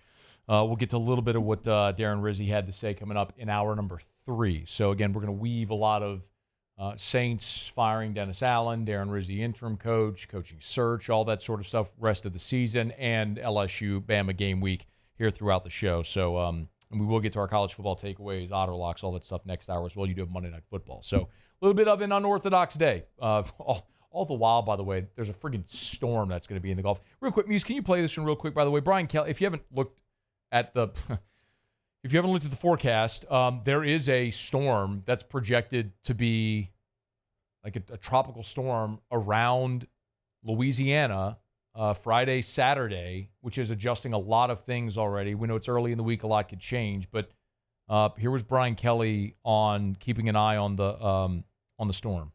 Goodness, I mean, there's so many things to consider going into, the Alabama game. The one thing I didn't have to think about, I thought, was, another storm coming. But as we get closer to game time, probably tomorrow, we'll probably have to look a little bit closer at the weather situation, but is definitely on the list now. Let's hope and pray for the best for everyone involved. And, yeah, I don't think it's selfish or ridiculous to say, for the best for the game as well. The game's a really big deal, and it impacts a lot of people, and I'm hopeful that the weather cooperates, participates, and they're able to get this game off without a hitch on Saturday night in Tiger Stadium, but we'll follow it as the week goes along. After LSU lost to Texas A&M the manner in which they did, meaning Marcel Reed coming off the bench and running the way he did, I think it gave everyone, rightfully, a lot of anxiety about playing Alabama for one very obvious reason. It's Jalen Milroe. My feelings about Jalen Milroe. I do not believe he is a very good quarterback. I don't believe he's a very good passer. I think he's a great arm talent. Like, stand him on the goal line and say, hey, man, but you can't throw it over those mountains. I bet he could try. Give it a good go. He is an amazing athlete. He is the most dynamic runner at the quarterback position in college football, bar none. I wouldn't even consider another on par with him. Not only because of his straight line speed, his shiftability, but also his power, his ability to make you miss, to shed would-be tacklers. He is a problem running the football. I'll remind you, a year ago, Jalen Milroe didn't beat you throwing the football. He beat you with 4 rushing touchdowns. So, LSU comes off the game against Arkansas, where you held Taylor Green, Jaquindon Jackson, and that offense to 38 rushing yards. And then a week later in College Station,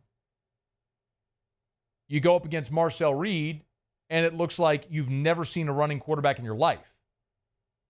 I can imagine people in like the turn of the century when Newt Rockne invented the forward pass, all those really confused college teams. Can you do that? Apparently. So preparing for Jalen Milroe this week is paramount.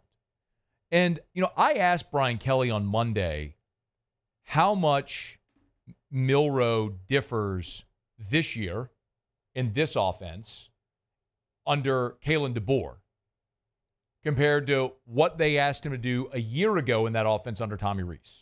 Last year, Matt, it was evolving. I don't know that they knew what they wanted to do because it was a quarterback controversy. They were kind of playing multiple quarterbacks last year at Alabama. I think they had 2 or 3 quarterbacks going back and forth. Then they kind of settled on Milroe just before they got to us. And it was big chunk play. You know, it was run the quarterback. Here, they've had all spring, and they've settled on a system with a starting quarterback. So it's consistency week in and week out. They're doing the same thing with him week in and week out. So there's a comfort level within the offense. When we got to him last year, you weren't really sure what you were going to get. It was a little bit of everything.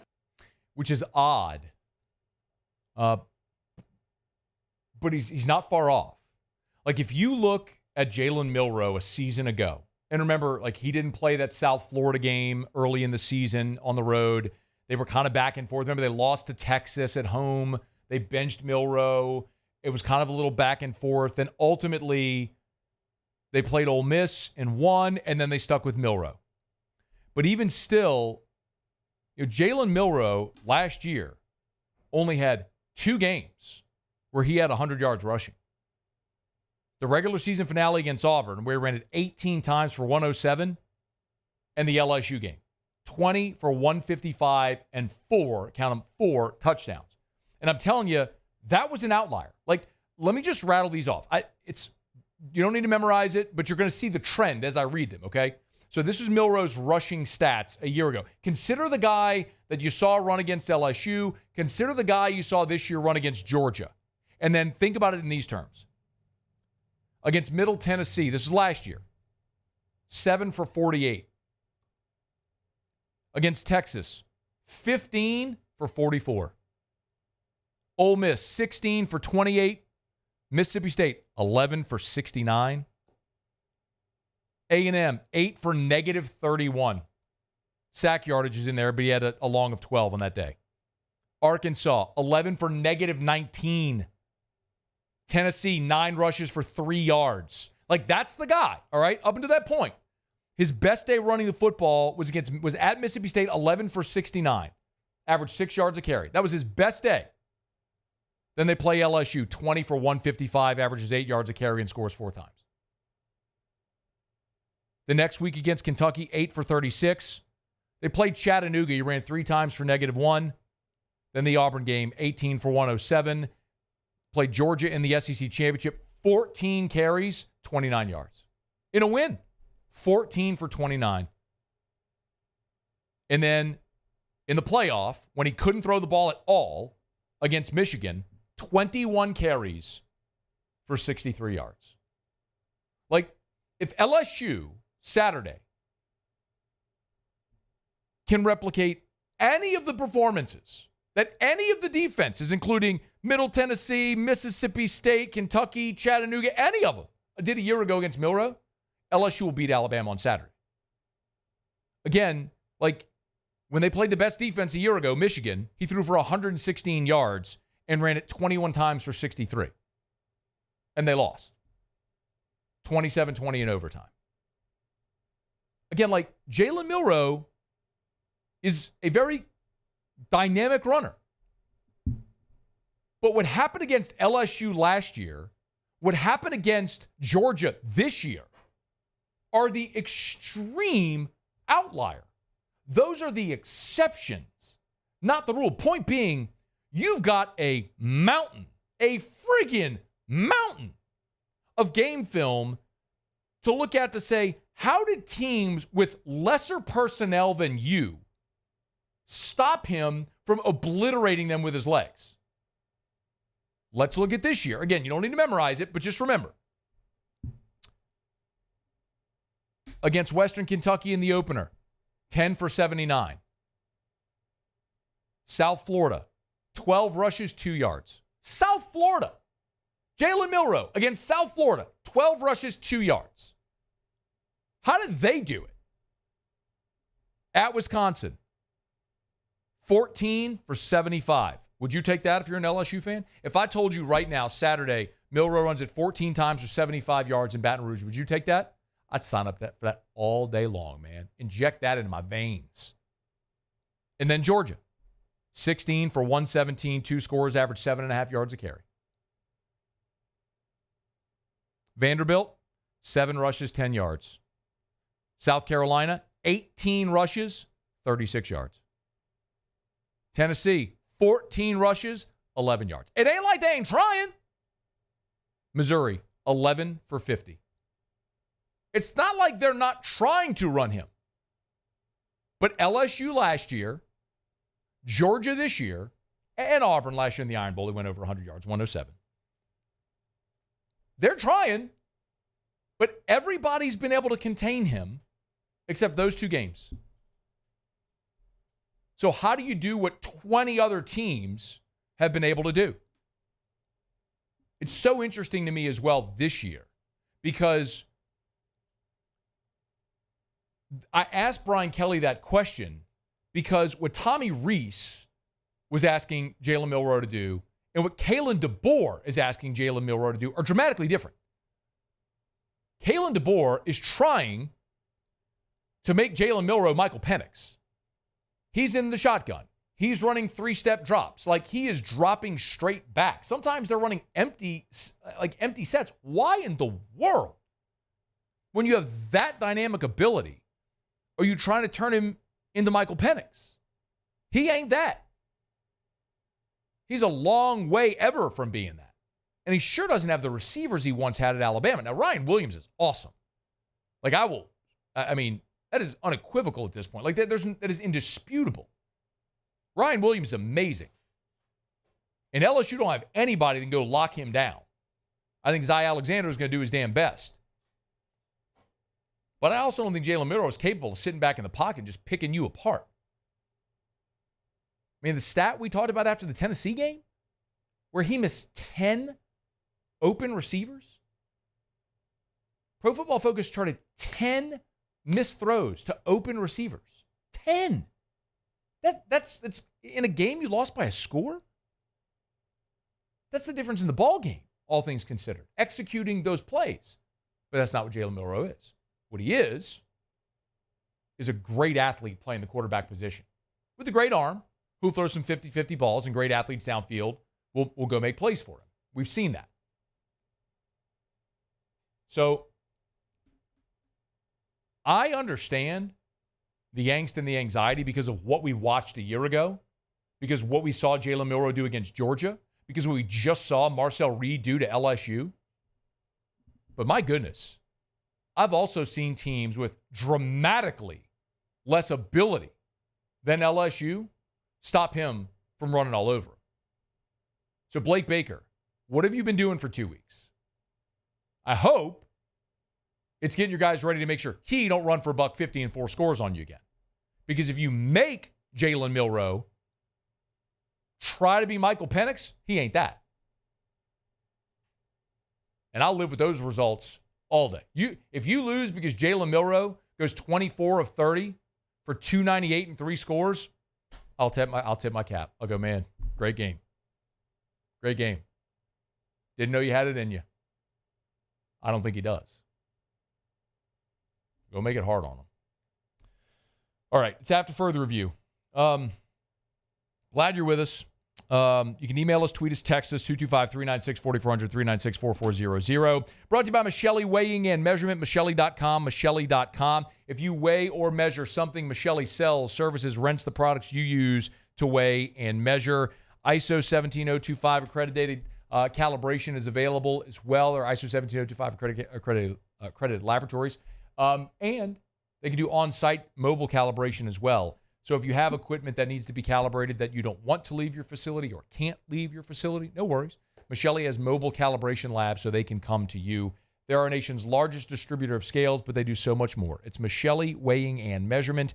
Louisiana born. They've maintained their local ownership for more than 75 years as they continue to expand their footprint to now more than a dozen different states. It's Michelli Weighing and Measurement. Michelli. Michelli.com. Michelli.com.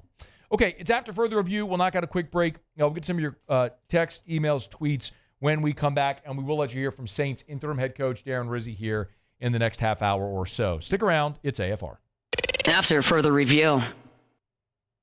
If you haven't done it yet, it's time.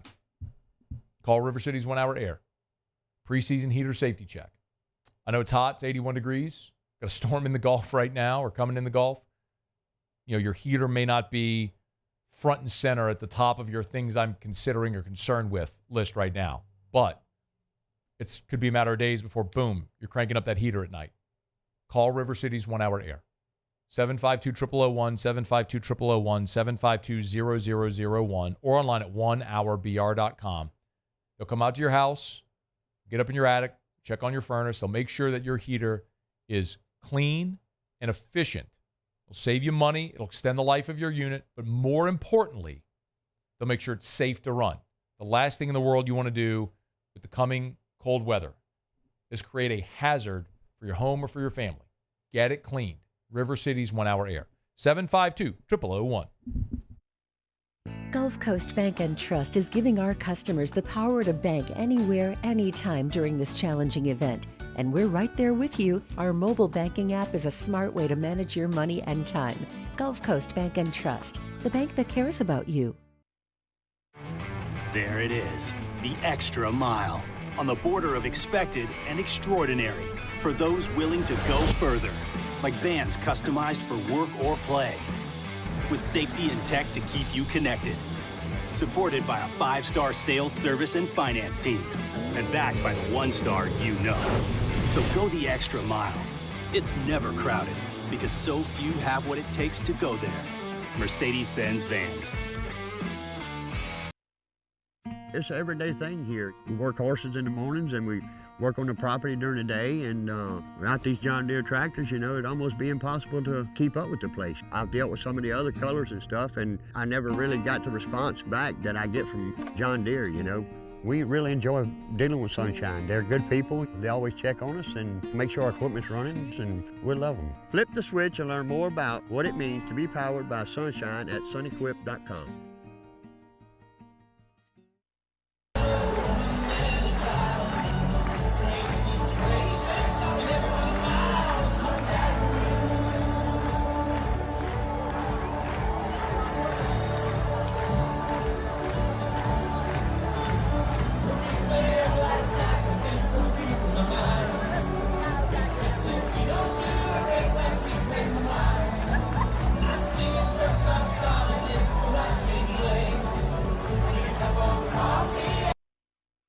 Jerry and Benny Payne began Central Plumbing Company out of their driveway in Tanglewood subdivision. 50 years later and 4 generations down the road, we continue to serve Baton Rouge and the surrounding areas for all of their plumbing needs. Residential, commercial, industrial, or hospitality, Central Plumbing is here 24/7, 365. We want to thank our customers, family, and friends for 50 years of success. And looking forward to 50 more. I've been doing business with Luba for 25 years. They're dependable, trustworthy. It's just the attention to detail with our clients. Our folks have years and years of experience. They're highly trained professionals, but many companies have that asset. What I'd like to think makes Luba a bit different is that we use those talents in a way that truly is dedicated to serving the needs of the folks who depend on us.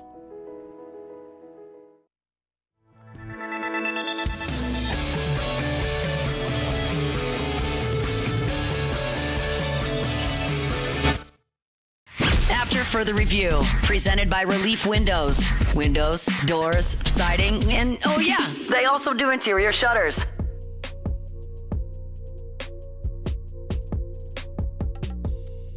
All right, rolling along. Glad you're with us here. Monday edition of AFR. We will get to Darren Rizzy here in a little more than 20 minutes from right now. Saints interim coach met with reporters. We'll let you hear what he had to say. Ian Rappaport did report earlier today that how the firing went down with Dennis Allen being let go. It all led to a 7-game losing streak and eventually the firing of Dennis Allen. This morning, he was fired by Executive Vice President, General Manager Mickey Loomis and Gail Benson, met with his coaching staff, then left the building for the final time, and he has been there a long time. He was defensive coordinator, longtime lieutenant for Sean Payton. They tried to keep it rolling by having him be the head coach. There was certainly some ups, there was some promise. In the end, could not right the ship, could not get this team performing properly as it needed to be. I don't know what the ups were. 7-10 his first year. They did go 9-8 a season ago, but part of that was winning 4 of your last 5. And again, in the last 2 seasons where they made those runs, winning 4 or 5 last year, 3 or 4 2 seasons ago. The only team they beat with a winning record was the Philadelphia Eagles, and that was the 13-3 Eagles, but that was the Eagles team that the Saints beat with Gardner Minshew at quarterback as Jalen Hurts was injured. So what really did you accomplish? A lot of the conversation after the loss to the Panthers, we haven't spent a lick of time today talking about the Panthers games. There's no need to. The loss to the Panthers was sort of a necessary evil to get you to this point. It took that. It took that moment to finally shake Mickey Loomis, or candidly, I'm certain Mickey Loomis already knew that this was inevitable, but to the point where he no longer had a defense. There was nothing else you could lean on at that point because you had all of your players healthy. You were back. You were on the road against a terrible Carolina team. You were a touchdown favorite. You outgained them by 150 yards. You outrushed them by 150 yards. You won the turnover battle. You still lost the game. Just absolutely atrocious. And when Taysom Hill scored late and you took the lead in the fourth quarter, felt like you were going to get it done. And the defense, which had been Dennis Allen's calling card, his hallmark, allowed Bryce Young to go down the field and win the game. And you still had 2 minutes. All you need is a field goal. Get 3 first downs against the worst defense in the NFL. And then set up Blake Grupe, who incidentally has been the best part of the team so far. Set up Blake Grupe for a game winner. And you can't even put together a drive. You end up with a 4th and 4, and you run a low percentage fade pinned on the boundary down the left sideline. I mean, hey, look at what happened at the end of the first half. I mean, you got Jay Feely, you got a kicker, crushing your coach for how he manages the first half. You got timeouts in just under 40 seconds. You run a play, get 9 yards. Instead of calling a timeout, you let 20 seconds run off. Then you throw a pass, get to midfield. Now you call the timeout with 2 seconds left. And if this isn't just the definition of the emperor of empty yards.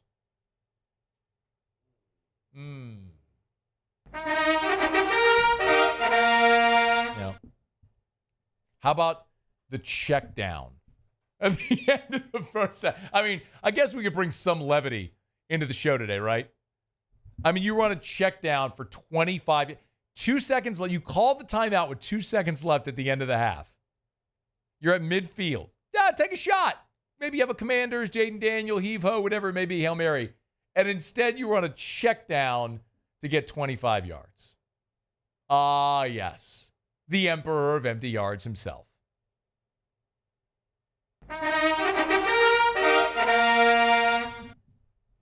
Oh, we're bringing it back. After the game, it was so evident just that that was it. I mean, it was the final straw. Like, here was Alvin Kamara after the game. I don't know. I feel like dudes is confident. I mean, it's a lot of guys that played a lot of football in here. You just talked about Tyron. I think he's a confident dude. I think Mario, Kim, me, Derek. I think, and then even some of the younger dudes. I think Chris and even Tipton, and like we got guys that are confident. Brazil, man, we got Grando, we got Pete. I can keep going. We got guys. I'm naming guys. You know, I think there's confidence there, but it might not be confidence in something else. So.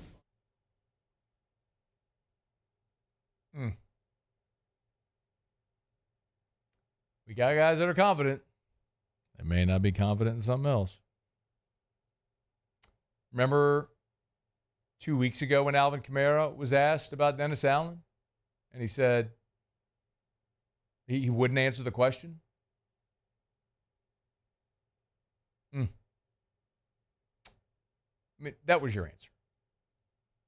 Dennis Allen lost this locker room a long time ago. The players didn't have confidence in the voice. It became so apparent when, I mean, his hallmark, man, his calling card, his defense. And you're out there giving up 277 on the ground to Tampa. You're letting the Denver Broncos run all over you and straight through you in the second half. It's embarrassing. They quit on it. I'm not saying the players quit. I'm not saying players weren't trying. They quit on Dennis Allen. They had no confidence in the voice at the front of the room. the substitute teacher, the lieutenant, not the general, that I've been saying for 2 years, finally came to pass. Dennis Allen, again, it's nothing personal against Dennis Allen. I don't know Dennis Allen. Like, we've never sat down and shared a meal. So I can't tell you anything about Dennis Allen personally. He seems like a fantastic guy. But unlike what the general manager of this organization said a few weeks back, this is a results-based business. You don't look past the results. The results are the answer. You have to win. And he's just never won enough. Dennis Allen did release a statement thanking Gail Benson for the opportunity to be the head coach of the Saints, thanking Mickey Loomis for the support, thank the coaches and players that he was with, and wish the Saints the best of luck moving forward. Somebody on the text line said, hey, do you think Dennis Allen's getting hired in Denver?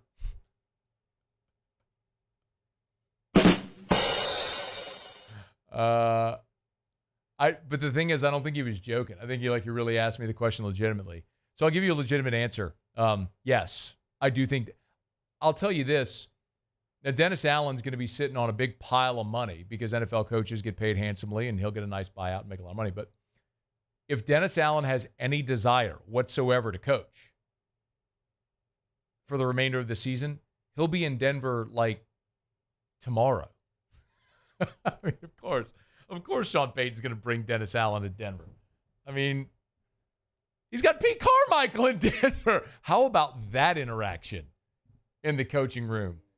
Pete Carmichael, who Dennis Allen fired and scapegoated, now on staff there in Denver. What's that going to be like at Sean Payton's house for wayward coaches? Oh, my God.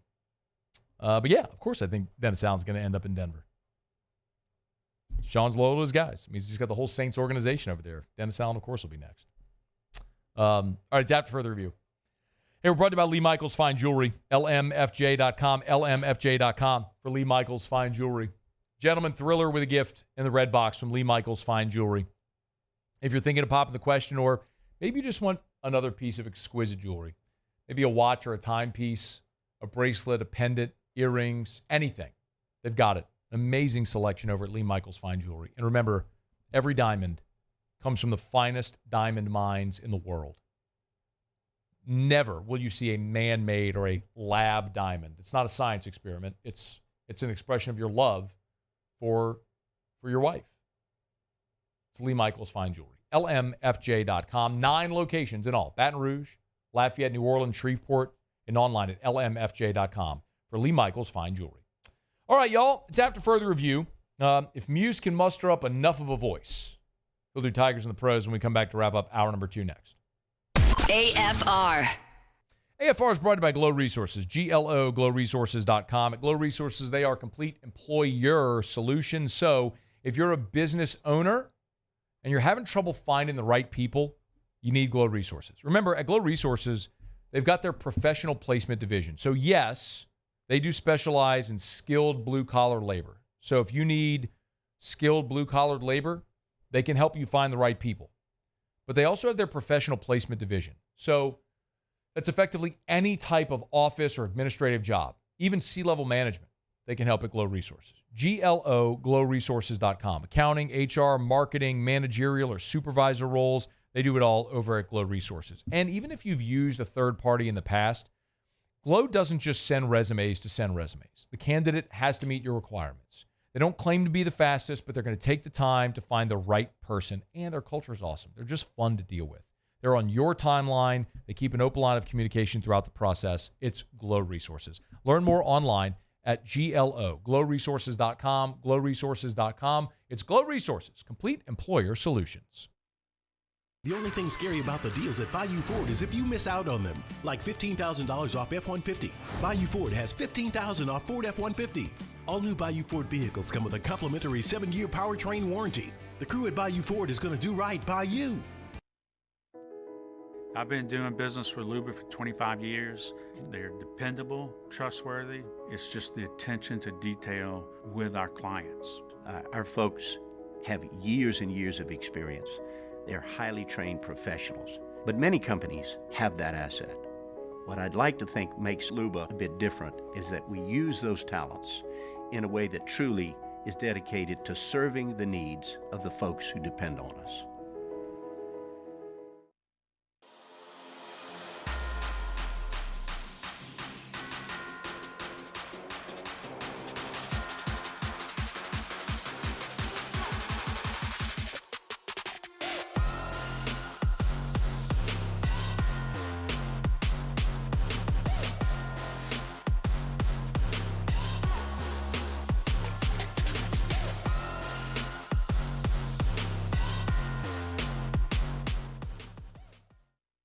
Dylan Cruz here to tell you about Six Rings Baseball and Softball Camp. If you live on the North Shore and play ball, go to Six Rings Camps with former LSU assistant coach Dan Canaveri. His knowledge is second to none, and your child will improve and have fun doing it. Camps were held at Coquille Park and Six Rings Academy in Covington with 4 sessions over the summer. Full day and morning only sessions are available from ages 7 to 13. Go to sixringsbaseball.com or call 985-206-9096. Learn the game to love the game. Gulf Coast Office Products is a nationally recognized Savin office equipment dealer based right here in Louisiana. Over 100 employees strong, Gulf Coast has the boots on the ground to support all vertical markets, from education, engineering, legal, and finance. With the latest in office technology, from desktop to production segment units, Gulf Coast and Savin have the perfect fit for you.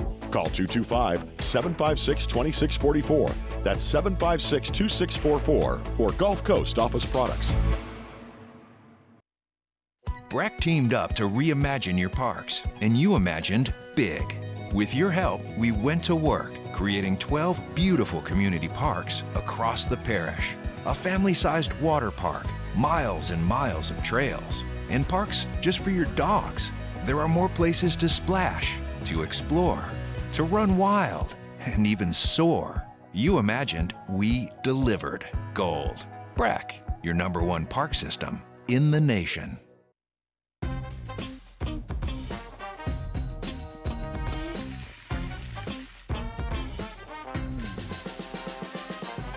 The best. After further review, presented by Relief Windows. Windows, doors, siding, and oh yeah, they also do interior shutters.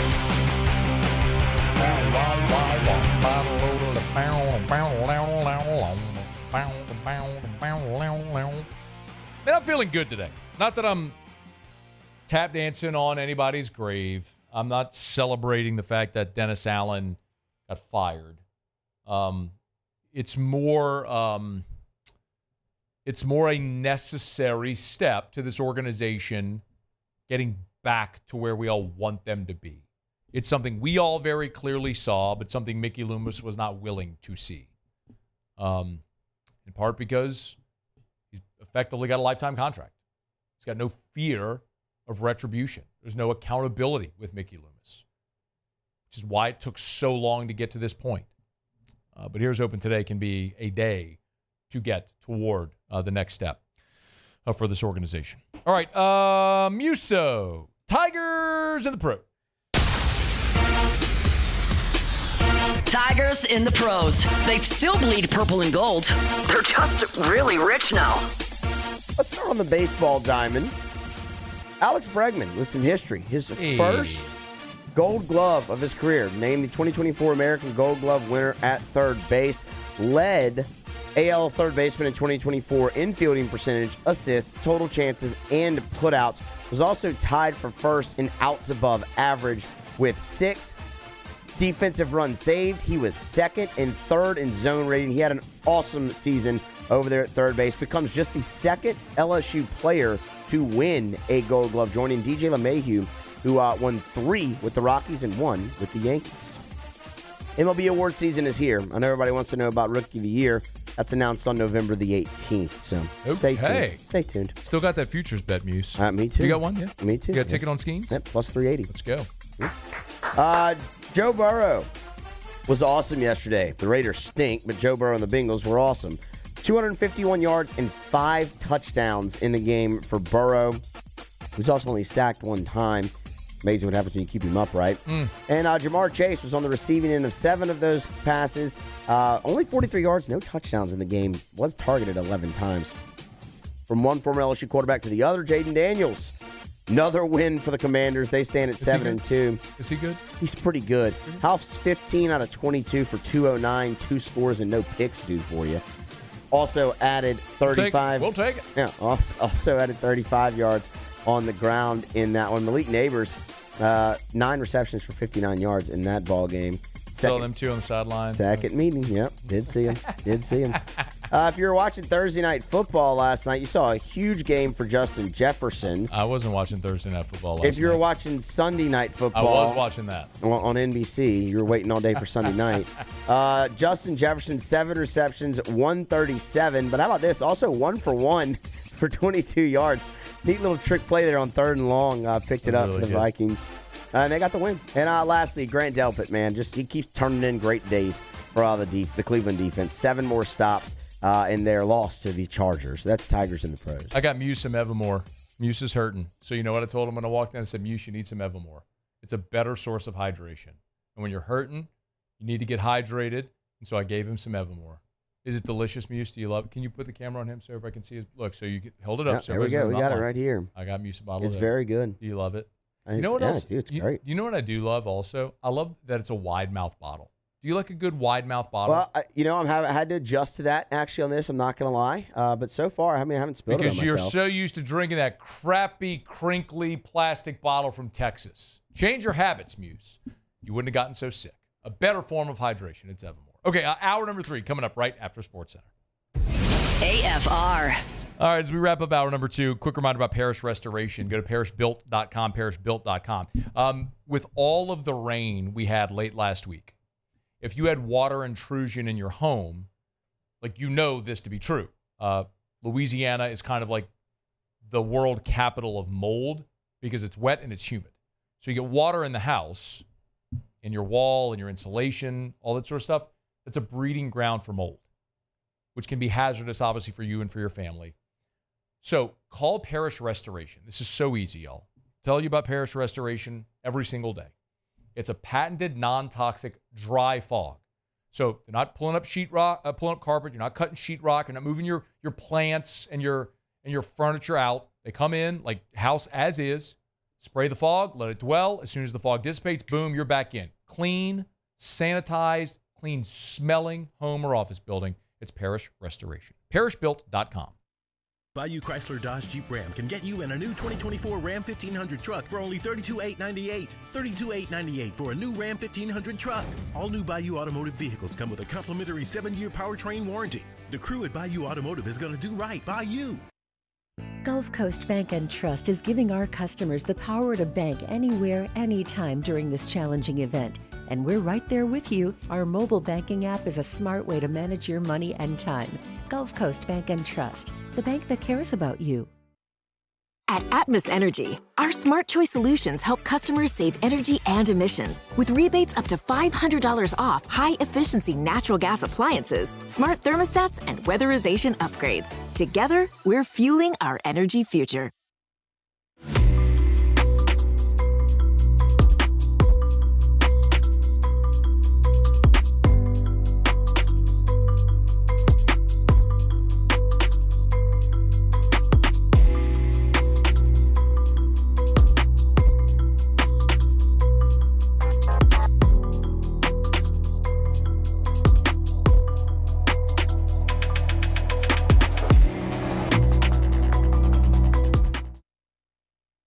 Electricity is all around us, and our families depend on it.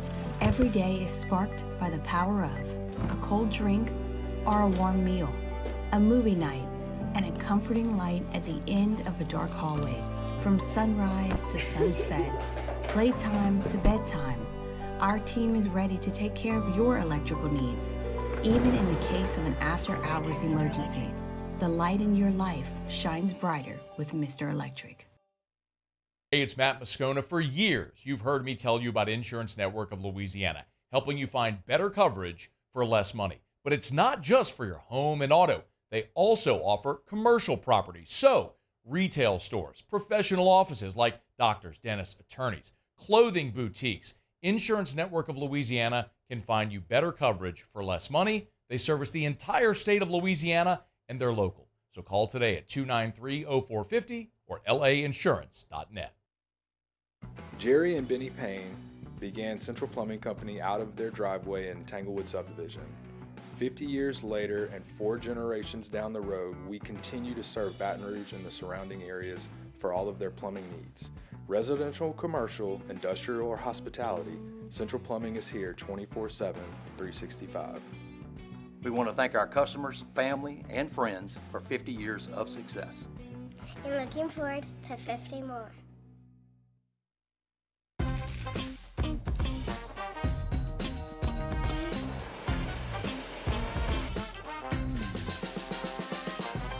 The best kept secret in town is out. Discover Tallulah at the Renaissance Hotel on Bluebonnet.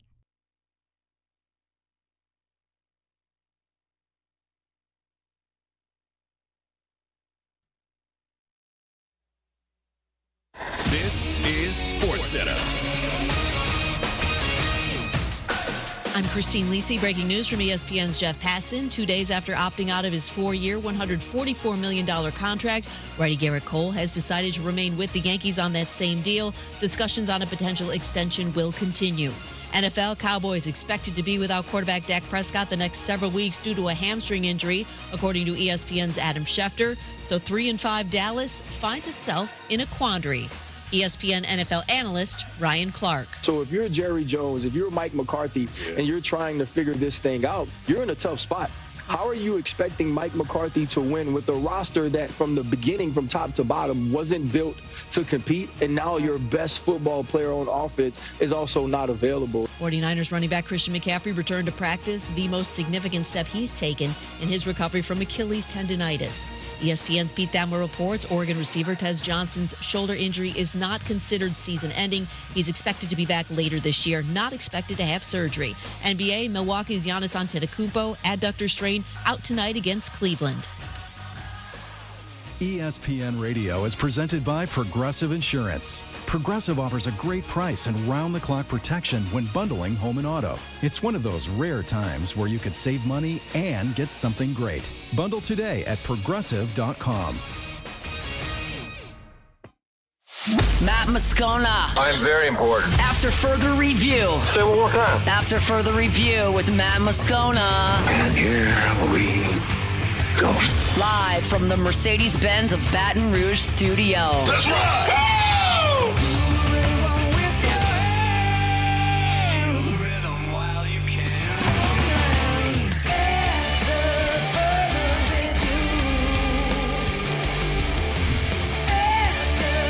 Hour 3 off we go. Welcome aboard. Glad you're with us. It's AFR presented by Relief Windows. I'm Matt. You're a loser, man! Hey, shut up, kid! Paul O'Neill. They're chanting Paul O'Neill's name.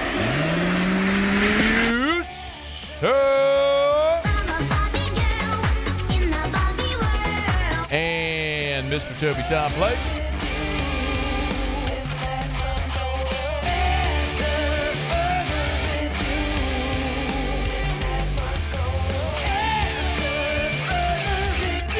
All right, we're here. Glad you are as well. 5 o'clock quitting time. Glad you are driving home with us. What a day. Saints fire Dennis Allen. We've got all of our reaction throughout the show today. If you missed it, of course, you can get it on demand at 1045ESPN.com on the YouTube channel. Search After Further Review, or your favorite podcast app. Search After Further Review. You can get it there. It, of course, is also LSU-Alabama week. Brian Kelly raved about this Alabama team and talked about how this is, I don't want to say maybe the best team they've played, but he used a word that maybe implies it.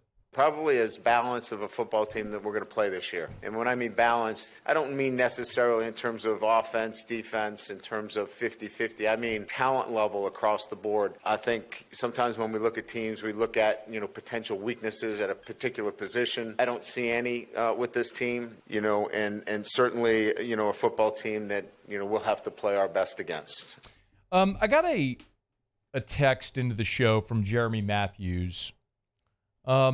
And by the way, I did address this on my Locked On podcast. So plug, if you're in the podcast world, I'd really appreciate it if you go subscribe to Locked on LSU on your favorite podcast app or on YouTube. Make sure you subscribe to LSU Daily as well. That's Muse's pod. So Jeremy said, Matt, your thoughts on the path to the playoff if LSU makes it to Atlanta and loses? He says we'd be out, right? Against if you win out and don't make it to Atlanta but sit with 2 losses. So this is something that a lot of people are considering right now. Is okay, especially now with Texas A&M losing to South Carolina. What does that mean for LSU in the playoff? Remember, first and foremost, you got to win out. Like, none of it matters unless LSU wins their next 4 games and goes 10-2. Like, if you don't do that, none of this matters. If you drop another game and get to 3 losses in the regular season, I don't see a path to the playoff. The debt got cleared a little bit this weekend. Iowa State is no longer undefeated. Pitt is no longer undefeated. Clemson took a second loss this weekend. Texas A&M was ahead of you. Now they've got a loss in the SEC, so they've been pulled back to the pack a little bit. So a lot of things you needed to happen that I think we all felt were going to happen inevitably did. But for me, I'm looking at it as I want everybody ahead of LSU to lose. And I want the deck cleared, the path cleared. So I wasn't pulling for A&M to win in some hopes of how the tiebreaker would work and LSU would play Texas A&M and get a rematch in Atlanta. All I know is Texas A&M is undefeated. They're ahead of LSU. I need them to lose as much as they can to cloud the judgment or muddy up the discussion for the committee as much as possible. So I was excited to see Texas A&M lose. Now, Brian Kelly was asked, and I'm going to come back to that question in particular about LSU's path into the playoff with or without Atlanta. But Brian Kelly was asked if this game against Alabama, what does he think about people calling this an elimination game? Each game that we play is a new game in itself, and I think it goes to what I talked about. We're much more focused on playing 4 quarters of football. Look, all that other stuff is out there, but it doesn't help us relative to what we need to do. And I know there's been other national talks about, this is an elimination game. Well, if this is an elimination game, every game in the SEC is an elimination game. Everybody that has a loss, everybody that has 2 losses, everybody that plays each other, it's an elimination game. So we can kind of put that to rest. This is really about each team in the SEC knows where they're at. I mean, the record speaks for itself. This is about you need to play your very best when your best is needed. That was a lot of coach speak, and I don't blame him for it. But yes, this is an elimination game. With the 4 conference champions, the G5 guaranteed spot, that's 5. When you have 7 at large, a 3-loss SEC is not going to get an at large. I could see a path where a 2-loss SEC does not get an at large. In particular, if Notre Dame is sitting there at 11-1, if they win out, Notre Dame at 11-1 is getting a spot. So that's another at-large that's taken away. So, yeah, you got to win. I think we all understand that. But the other part of that he asked was, if you're LSU, do you want to go to Atlanta and lose and potentially be out, or do you want to not go to Atlanta and get in at 10-2? Well, there's a couple things to consider. One is, let's say hypothetically you go to Atlanta and you lose there. I do believe that if you lose the SEC championship, LSU goes to the SEC championship game as a 2-loss team, loses, you're out. And you could say, well, they don't want to penalize a team for losing the conference champion. They did it a year ago. Y'all, Georgia a year ago, I'm going to keep hammering this example over your head. Georgia had won back-to-back national championships. Georgia had the benefit of the doubt for everything, and they were wire-to-wire number 1. Georgia had won back-to-back national championships. They were 12-0, went undefeated. They're in Atlanta against Alabama for the SEC championship. They lose, out of the 4-team playoff. Fundamentally absurd that Georgia, the two-time back-to-back national champion, an undefeated 12-0, loses the conference championship game, and you're like, yeah, they're not one of the four best. It's ridiculous. But it was easier. That's how they were able to say, oh, well, about Alabama will put them in. Georgia's out, and that gives us an excuse to leave Florida State out. So, yeah, they will penalize you for losing the conference championship. They did it last year to a team. If ever there was a team that deserved the benefit of the doubt, it was them. So I think if LSU, if any team goes, loses the conference championship and falls to 3 losses, you're out. The flip side of that conversation is, what if you go to the SEC championship game and win it? Well, now all of a sudden, you get a bye. You're a top 4 with a bye. And I know some have said, yeah, well, if you don't have to play the SEC championship game, that's kind of like a bye. But, yes, you're not playing that weekend, but you would have to play in the playoff game the week before you'd go to the quarterfinals at one of the bowl sites and play the team coming off the bye. So it's not the same. Yeah, you'd get the rest and not playing the conference championship weekend, but it flips before you'd play in the quarterfinals. So I would much rather be a top 4 with a bye than not play in the SEC championship game and have to play in the opening round on campus, even if it were at home. Give me the opportunity to go take a swing at getting a bye, because that's a better path toward winning and advancing in the college football playoff. You sit at home while someone has to go play an on-campus game the week before they play you at a neutral site. Yeah, give me that scenario. And I also don't think there's a team in the SEC this year that is so dominant that you can't overcome it. That includes Georgia. I mean, Florida on Saturday was down to its 3rd quarterback and tied that football game with 4 minutes to go. There is no team in the SEC that is unbeatable. So, yeah, put me in Atlanta, go take the swing. So how does that happen? Well, Texas A&M losing, in a way, complicated some things, and in a way, cleared some things up. All right? So, as you look at the SEC standings right now, there are 5 teams with 1 loss, and LSU is among the 5. So, Georgia right now is atop the standings at 5-1 in the league, along with Texas A&M.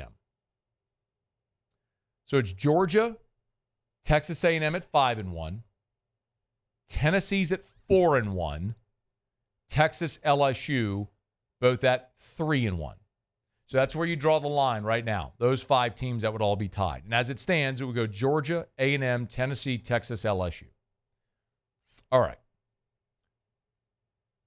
Texas and Texas A&M are going to play each other. So one of those teams is going to take a second loss in the league. That game's at Kyle Field.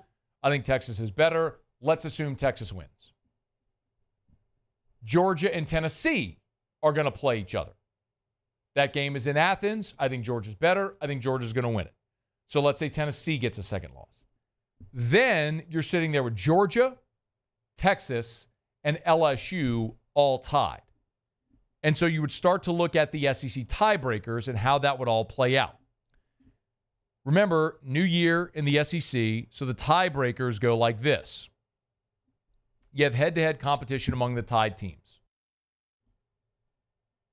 LSU, in this scenario, if Georgia wins out, Texas wins out, LSU wins out, they're all 7-1. Georgia, LSU, and Texas didn't play each other. Right? The 3 didn't play each other, so you would not have head-to-head. Next would be record against all common conference opponents among the tied teams. So you would say, all right, what teams did LSU, Texas, and Georgia all play? Well, in this instance, they all played Bama.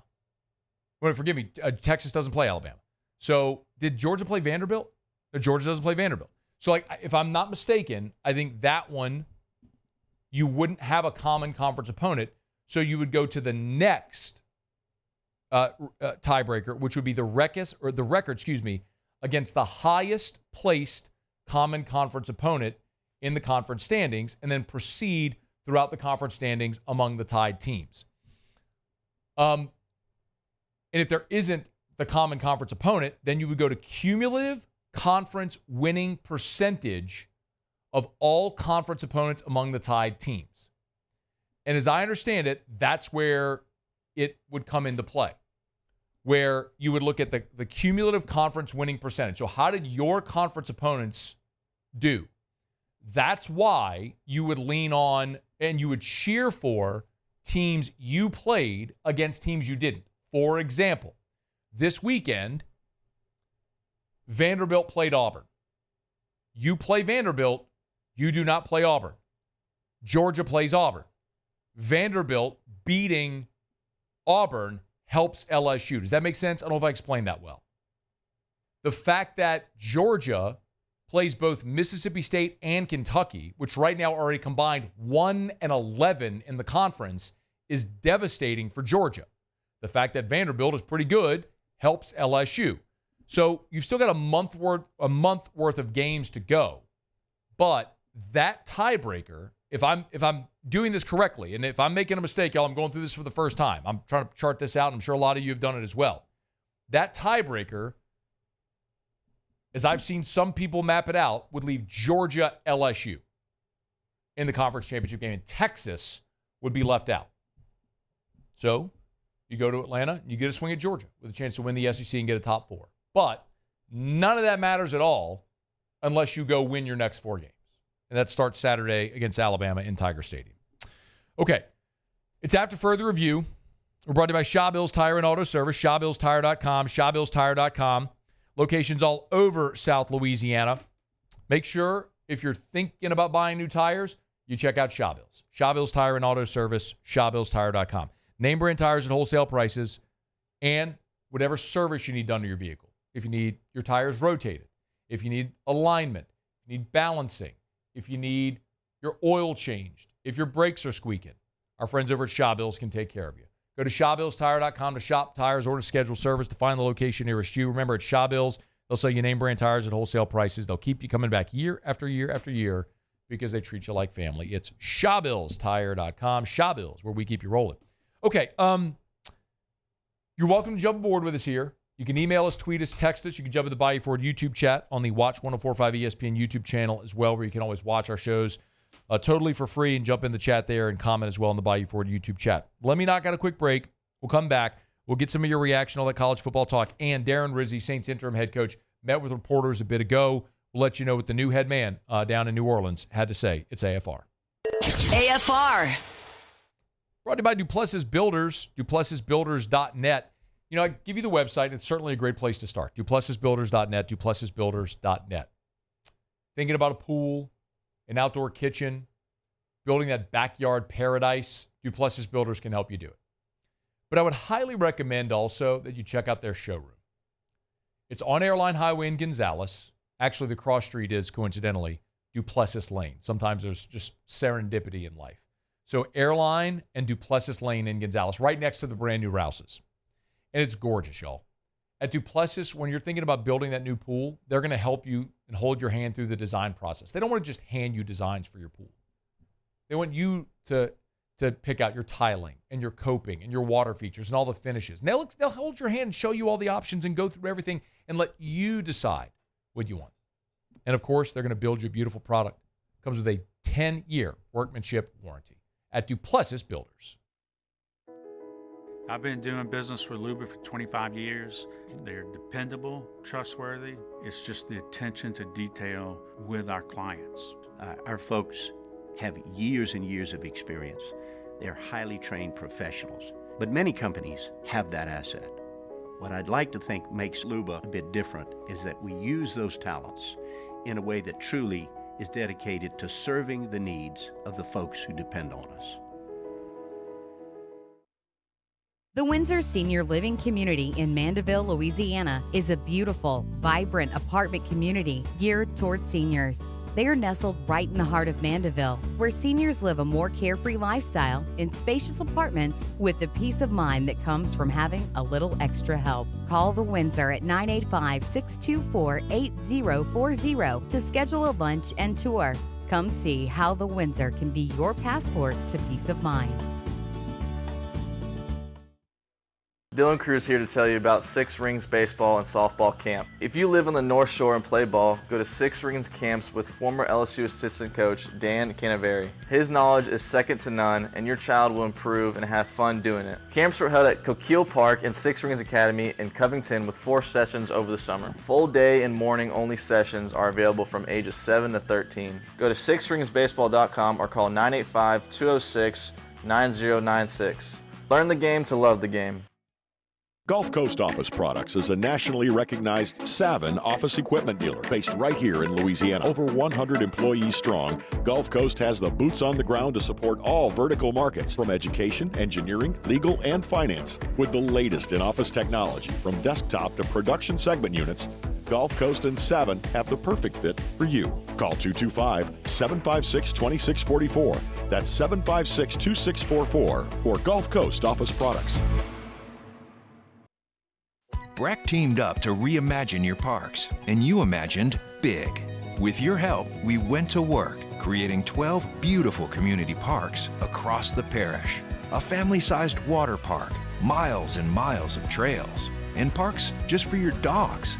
There are more places to splash, to explore, to run wild, and even soar. You imagined, we delivered. Gold. Breck, your #1 park system in the nation.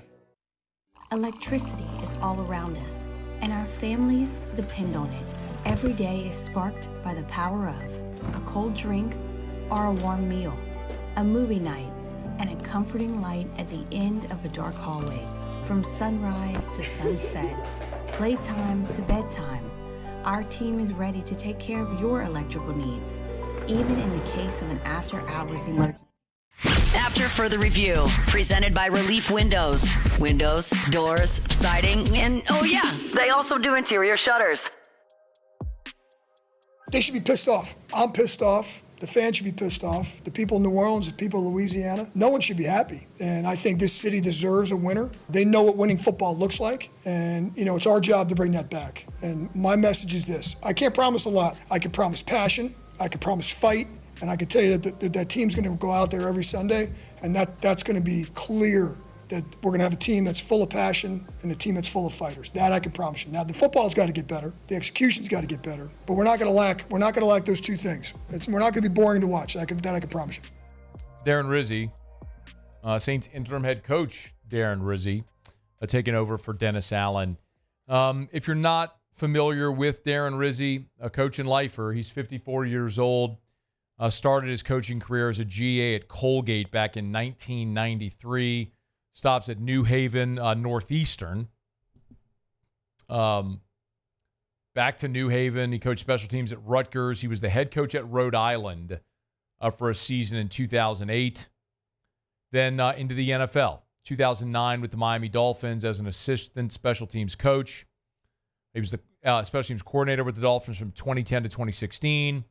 And then they added the associate head coach title there in Miami in 17-18, joined the Saints in 2019, and he's been in New Orleans ever since as the special teams coordinator and under Dennis Allen as the assistant head coach as well. So a coaching lifer, save for the one season at Rhode Island where he was a head coach. He's been mostly a special teams assistant, but you can tell, man, he's going to bring some energy into the job that desperately needs it. He's in a no-win situation. He's got the roster is still old. The offensive line is still a sieve. The defensive secondary is still injured. You're not going to be great. But you're going to play harder, and you're going to have a chance to win some games, and he's going to get you to the home stretch, and if nothing else, it's going to be a great opportunity to evaluate the guys on this roster and get a look at some of the guys for the future to see what this is going to look like moving forward. Now, Rizzy did say that the team here moving forward is going to make some changes. Listen, John, we're going to look at everything. As I told the team this morning, everybody and everything is going to get reevaluated and reevaluated because right now the product is not acceptable. So everything down from the schedule to how we do things to the active players to the daily schedule, how we practice, all those different things. And so really haven't made any final decisions on all that, but a wise man and Hall of Fame coach once told me, if something's got to change, and something's got to change. So we're gonna make some changes. What does that look like? Will it be on the field? Don't know. And look, you typically you hear about it all the time, even though it's just very new here. The Saints haven't seen an interim situation since 1996 when Jim Mora resigned. In 1980 was the last time the Saints fired a coach in season with Dick Nolan. They started 0-12, fired Dick Nolan. That was the one-win Saints. They finished 1-15, and then, of course, drafted George Rogers first overall. But you typically get a breath of life into an organization, into a team when you fire the head coach. It gets everyone's attention. It's a new voice. It's a new sound. There's new energy. It's a fresh start. You understand that the path you were on, you've now diverted. Your goals have changed. The reality has changed, but let's see how it goes. Put your trust in the new guy that's up there. He was asked specifically about Derek Carr, if Derek Carr would continue to start at quarterback for the Saints. The truth is, today, with everything that's been going on, we haven't had one personnel discussion. That's just, I can get back to you down the road, but we really haven't gone there yet. But I got to be honest with you, there's no reason in my mind to think that Derek Carr won't be the quarterback this Sunday. He did say that Joe Woods will call the defense. Clint Kubiak will remain the offensive coordinator. So, Dennis Allen was calling the defense, even though Joe Woods was the defensive coordinator, but those stay in place. He was asked, number 7, if he would still continue to handle the special teams duties. I think Phil's going to take on maybe a little larger role. I'm still going to have a big hand in the special teams aspect. I think we're going to bring in another quality control, try to take some of the workload off of my hands. So I think we're bringing another guy in. I think that might get announced here the next day or two, and we'll kind of look at the rest of the staff. But I'll still have a huge hand in the special teams. I think you guys know that I was already currently doing most of the game management stuff, and so that'll stay the same. So just, a lot of this is more just not formatics, but it's filling out what the organization is going to look like for the remainder of this season. You're 2-7. You had 9 games to go and a bye, so you get 10 weeks. And it's how do you finish as strong as possible? Now, I also understand that if you're a Saints fan, like I am, I'm a media member. I try to give you objective opinions, but I'm also a fan. I'm also looking at this, realizing this is a lost season, and I want the Saints to have as high a draft pick as possible. I want this team to be in the best position possible to draft their franchise quarterback. So I would love to see this team land somewhere in the top 5. As it's right now, they're projected to have the 3rd pick, but you're halfway through the season. A lot's going to happen. I don't know that I see this team winning any more than 3 games the remainder of the way. Just very candidly, when you look at this schedule, it's still the NFL and you still have good players, but you're at home this week against Atlanta. Home game, new life. Falcons are playing well. They're 6-3 overall, but that's a team that, you held them without an offensive touchdown the last time you played them. You lost, but you held them without an offensive touchdown. Now you're at home. Rivalry game, we'll see. Cleveland, it's a winnable football game in your building. The Browns looked good under Jameis last week, but yesterday they got walloped by the Chargers. That's in your building. You can win that game. You're home against the Rams, who all of a sudden are surging. They're back to 500. That's going to be really tough. I don't know that you win that one. At the Giants, I don't think the Giants are very good, but I don't think the Saints are very good. You're going to go play a December game at the Meadowlands. We'll see. Home against Washington. At Green Bay. You can beat the Raiders at home. And then you finish at Tampa, who very likely could be playing for a playoff spot. Tampa's 500 right now at 4-4. But Cleveland, the Giants, the Raiders, I think you can win those games. I'm not sure about any of the other ones. So, see how it plays out. This team ends up somewhere around 5 wins, 4 or 5 wins. Where does that land you in the draft? That's kind of what we're keeping an eye on. But a lot of it's going to depend on how these guys play the rest of the way, and Darren Rizzy was asked that. What was the mood in the locker room like after Dennis Allen was fired?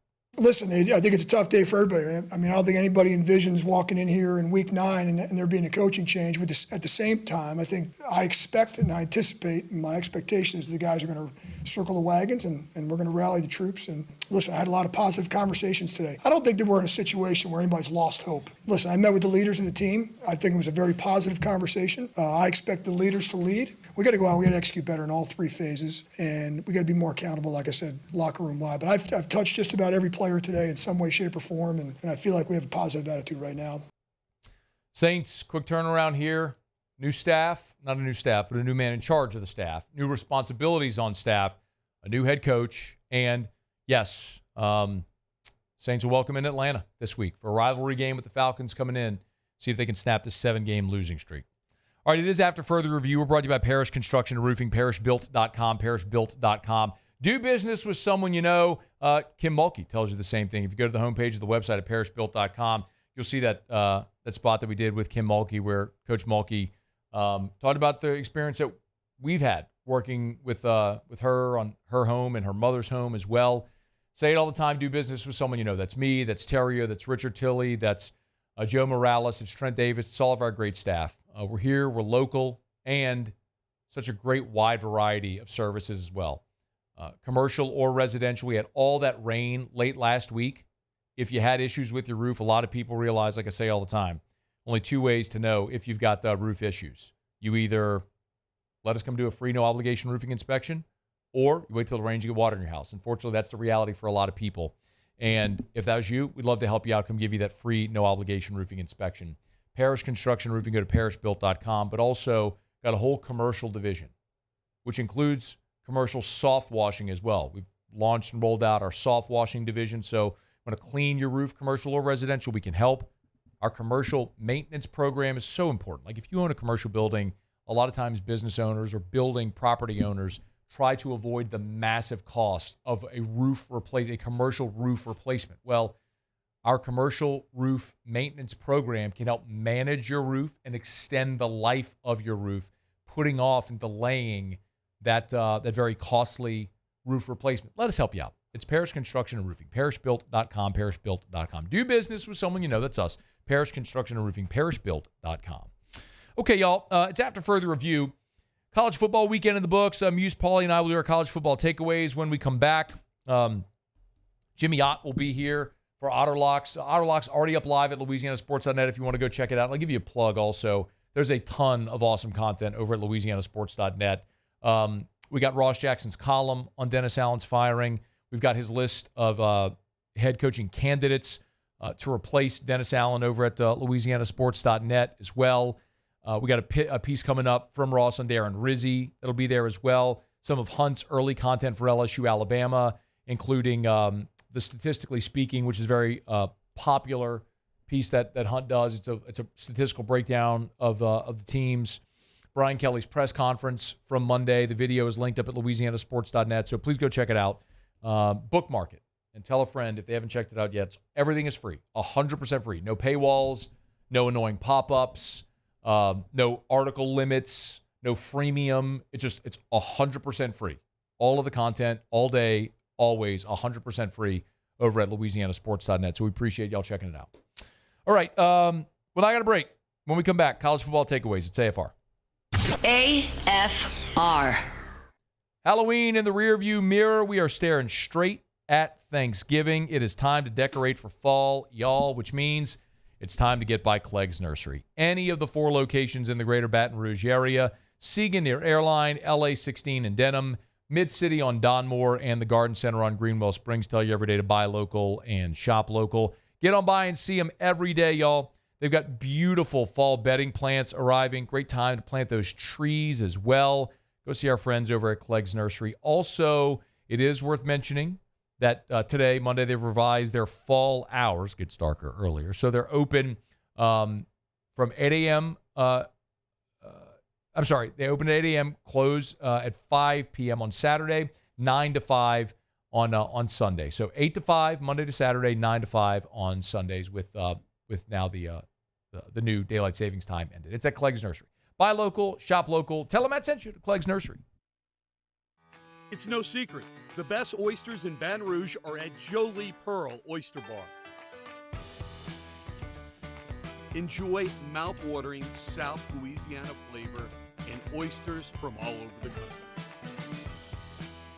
And don't forget our nightly drink specials.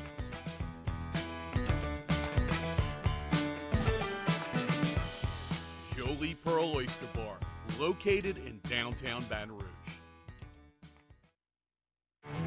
There it is, the extra mile, on the border of expected and extraordinary for those willing to go further, like vans customized for work or play, with safety and tech to keep you connected, supported by a 5-star sales, service, and finance team, and backed by the 1-star you know.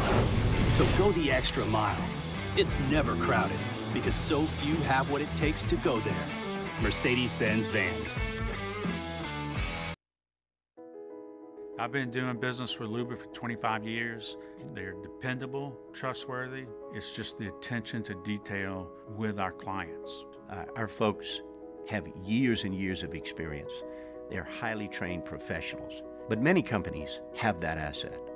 What I'd like to think makes Luba a bit different is that we use those talents in a way that truly is dedicated to serving the needs of the folks who depend on us.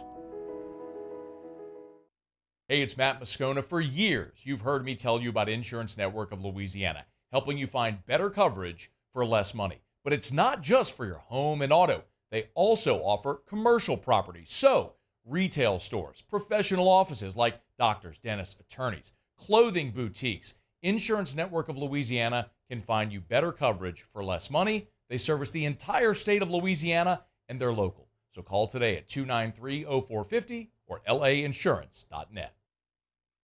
Jerry and Benny Payne began Central Plumbing Company out of their driveway in Tanglewood subdivision. 50 years later and 4 generations down the road, we continue to serve Baton Rouge and the surrounding areas for all of their plumbing needs. Residential, commercial, industrial, or hospitality, Central Plumbing is here 24/7, 365. We want to thank our customers, family, and friends for 50 years of success. And looking forward to 50 more. Dylan Cruz here to tell you about Six Rings Baseball and Softball Camp. If you live on the North Shore and play ball, go to Six Rings Camps with former LSU assistant coach Dan Canaveri. His knowledge is second to none, and your child will improve and have fun doing it. Camps were held at Coquille Park and Six Rings Academy in Covington with 4 sessions over the summer. Full day and morning only sessions are available from ages 7 to 13. Go to sixringsbaseball.com or call 9. After further review, presented by Relief Windows. Windows, doors, siding, and oh yeah, they also do interior shutters. All right, Otter Locks coming up 10 minutes from right now. Jimmy will be here. Got to pick up Monday Night Football. If you want to check it out, it's already up at louisianasports.net. He's got to pick up Monday Night Football, louisianasports.net. All right, let's do college football takeaways. Hit it, Muse. Another week in the books. What did we learn about the landscape of college football?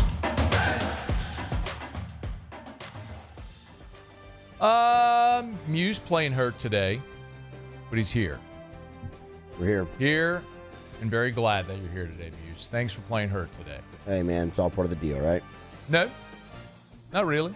Nah, it is. You could have very easily chosen to stay home today. No. We weren't going to do that. Too big of a day. Too big of a week here, man. All right. Let's get it started with the Miami Hurricanes, shall we? Their defense has been really friggin' bad. Really started with that Virginia Tech game.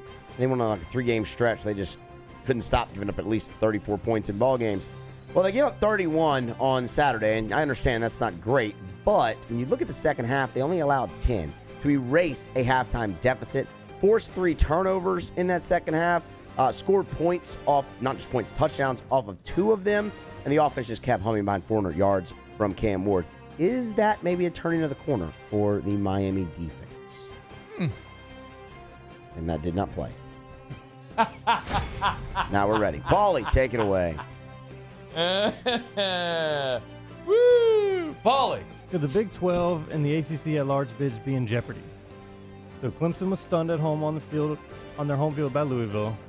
Pitt was smoked by SMU.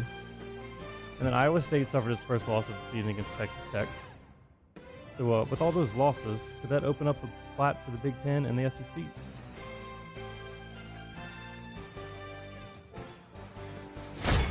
There it is. Everything's a little slower. Yeah. Clemson, which Paulie just mentioned because he tried to take 2 full conferences all in one. There's not that many leagues, Paulie. You can't gobble up 2 conferences in one takeaway, you jerk. Sorry.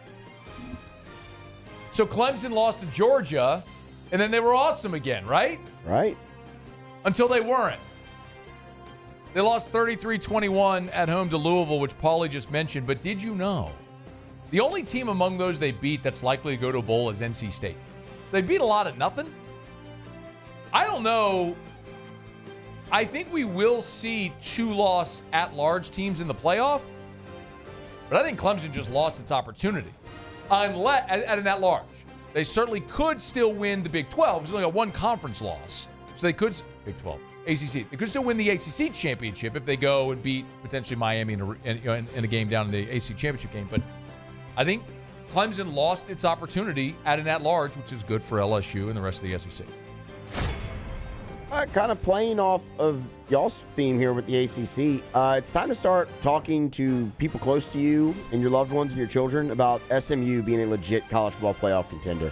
They drubbed Pitt. Yeah, they did. That, to this point, is really their best win, but they're 5-0. And if you look at what's remaining, Boston College, at Virginia, Cal, they should finish undefeated in the ACC and match up against Miami. They win that game. Obviously, they get the automatic. Also, interestingly enough, SMU, outside of Oregon, the best team so far in their new league, which I don't think many of us would have had going into the season. No. But SMU, by the way, just as a look ahead, SMU has as much money as Texas and Texas A&M.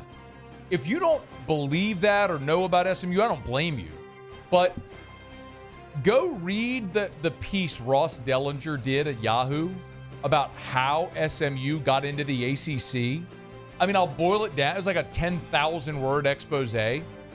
But basically a bunch of rich dudes, billionaires, all got together and said, hey, we'll just fund you for a decade so don't even worry about the TV money. I mean, everything centers around TV money. SMU got into the ACC by saying, we don't need it. You just keep it for a decade, and we'll just let us in. So in an NIL era, you got a bunch of billionaires that want to spend and buy you a roster? Hell yeah. They got a good coach, and they got people willing to buy a roster. Yeah, they're relevant. Yes, they are. I didn't think it would happen this fast, though. Sorry. Good. Yeah, good.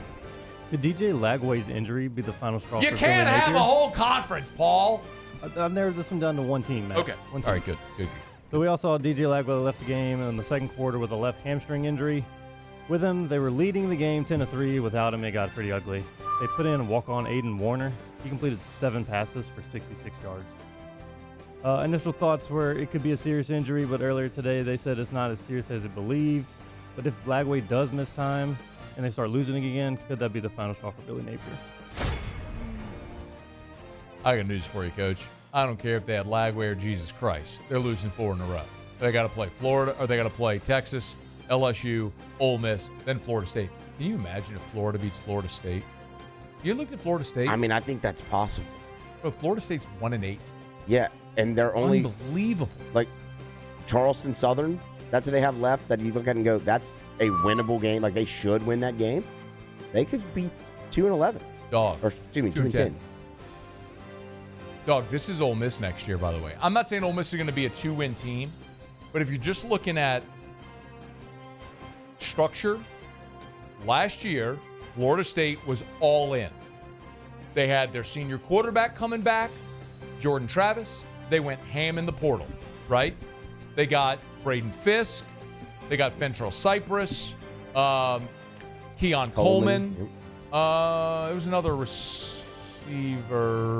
Was another defensive player. They got somebody else on the board. Anyway, they went ham in the portal, went undefeated. Unfortunate, right? Travis gets hurt. We know how the story ended. All those dudes are gone. Like in 1 year, all gone. And look at them. Like this is Ole Miss next year, by the way. Indiana's 9-0. Yes, our weekly Indiana shout out there. 9-0, dog. Dude, and dominating people still. Dominating people still. Are they 8-0? No, I think you're right. I think they're 9-0. Oh, they put up 47 again this week. Indiana. I wrote down 9-0. Yeah. I must have passed the game. Yeah, they're 9-0. I wrote down 9-0. Okay, I had it right. 9-0. Okay. I was about to say, no. I remember when... the two buys. The two buys threw me. Yeah, good. I get you. Remember when Nebraska was 5-1 and playing pretty well with a freshman quarterback, and everybody was like, man, Matt Rule's turning it around already. Yep. Well, they're kind of nosediving, and a bowl isn't even a guarantee. They were 5-1. They've lost 3 straight. Got drubbed by Indiana. Had Ohio State on the ropes. Had a lead late. Lost it. And they just lost to UCLA. Might have let that Ohio State game beat you twice, which isn't great. UCLA's not very good. And it doesn't really get any easier for Nebraska. They have USC, Iowa on the road to wrap it up. The USC game's on the road as well. And Wisconsin, they need one more win. But it's not a guarantee that that team goes bowling. Lincoln Riley's hot seat gets even hotter. Their nightmare season continues with a loss to Washington. Miller Moss had 3 interceptions. Trojans are now 4-5. They must now defeat Nebraska and UCLA to avoid needing a win against Notre Dame to even be bowl eligible. Riley's buyout's reportedly $90 million. Is that number high enough to bring him back, is the question. No. You asked it a weird way. So do you think he's getting fired? Is that basically what you're asking? Is he getting fired? Yeah. Yes, he's getting fired. Do you agree? 90 million steep, but they got it over there, so yeah. What do you think? I don't think he makes it. I think he will get fired. Everybody freaked out about 72 mil for Jimbo. Lincoln Riley is getting fired. I think we talked about this a few weeks back. All of the money people associated with USC were like, okay, what do you need? They gave him everything. Money for the transfer portal, facilities. We talked about it because they knocked down Dado Field. So if you know Dado Field, the place where Rod Dado won 10 national championships and all that stuff, USC does not have a baseball field because Lincoln Riley said, I need that space for my practice, this and that, whatever. They are all in on him. They gave him everything he needed. And they 4-5. He is getting run out of there this year. Them rich people, that's a private school. People forget SC's a private school. They ain't worried about it. Tax write-off. You live in LA. It's money, right? That wasn't what I was going to talk about because it was Paulie's thing. Hey, I think Texas A&M kind of stinks, and they're finally exposed for not being very good. I think Mike Elko's done a really good job this year, smoke and mirrors. But, it's one of those you ain't beat nobody type things. McNeese, Florida, Bowling Green, Arkansas, Missouri, Mississippi State.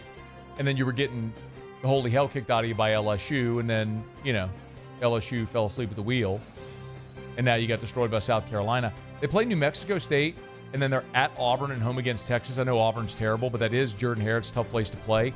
And I don't know if you saw the news today, but Le'Veon Moss, kid from Estruma, out for the season with a knee injury, which is devastating. And that absolutely sucks. You can tell right when it happened. He got hit on the sideline. Guy went low and his knee just bent the way it shouldn't have bent. But I don't know, man. I kind of wonder if maybe A&M is going to lose to Auburn and Texas and finish 8-4. It'll be interesting for sure. Auburn, man, they're just really bad. But I'll tell you why I think it could happen, because Auburn actually has started featuring Jarquez Hunter. And I just watched USC run Rocket Sanders run all over Texas A&M. And I don't think they're very good. A lot of smoke and mirrors. Good on them, nice first year, but I think I might pick Auburn in that game. We'll see when we get there. All right, it's After Further Review brought to you by First South Farm Credit, firstsouthland.com, firstsouthland.com. Thinking of buying land? Your first call should be to First South Farm Credit. First in agriculture since 1916. First in helping Louisianians buy that recreational property, your hunting property, first in helping you buy that land to build your family's dream home. It's First South Farm Credit. Go to firstsouthland.com, firstsouthland.com. Ben over there was telling me in the last 2 months, they have done $168 million in loan modifications, meaning as interest rates have come down, they've called their borrowers and said, hey, rates just dropped. We can refinance or modify your loan and actually save you money. Are you interested? Who wouldn't be? It's First South Farm Credit. Your first call when it comes to buying land should be First South Farm Credit. Go to firstsouthland.com, firstsouthland.com. Okay, final break of the show. We'll come back. Jimmy just texted. He's tied up. We have his pick. I'll give it to you next. It's AFR. After further review. Our friends over at Rouse's are just slinging turkeys left and right. Are you kidding me? We started telling you about this last week. What a special, what a promotion this is as we get closer to Thanksgiving. They're giving away Thanksgiving turkeys. How awesome is this? Here's the deets. You want a Butterball Thanksgiving turkey for free from Rouse's? Here's what you do. You buy a Hormel Cure 81 spiral sliced ham for just $2.99 a pound, and you get a Butterball Grade A frozen turkey up to 14 pounds for free. That's right. Buy a Hormel Cure 81 spiral sliced ham and get a free Butterball Grade A frozen turkey for your Thanksgiving dinner. Limit one per customer with a $25 in-store purchase. You can visit rouses.com for more details. How about that? A free turkey. Buy a ham and get a free turkey. Get all the deets at rouses.com. Rouses.com. Rouses. This feels like home. The only thing scary about the deals at Bayou Ford is if you miss out on them, like $15,000 off F-150. Bayou Ford has $15,000 off Ford F-150. All new Bayou Ford vehicles come with a complimentary 7-year powertrain warranty. The crew at Bayou Ford is going to do right by you. Gulf Coast Bank and Trust is giving our customers the power to bank anywhere, anytime during this challenging event. And we're right there with you. Our mobile banking app is a smart way to manage your money and time. Gulf Coast Bank and Trust, the bank that cares about you. Looking for the ultimate game day experience? Come to the Queen Casino in Baton Rouge. Wall-to-wall TVs mean you'll see every touchdown in HD. Place your bets and feel the thrill of every play with our DraftKings Sportsbook. The Queen Casino, where every moment is a win. When it comes to ending cancer, we push forward, always working together for you. That's why our cancer experts at Ochsner have clinically integrated with MD Anderson Cancer Center. This means advanced cancer care, including access to life-saving clinical trials and integrating care to treat the whole you. Introducing Ochsner MD Anderson Cancer Center. Long live you.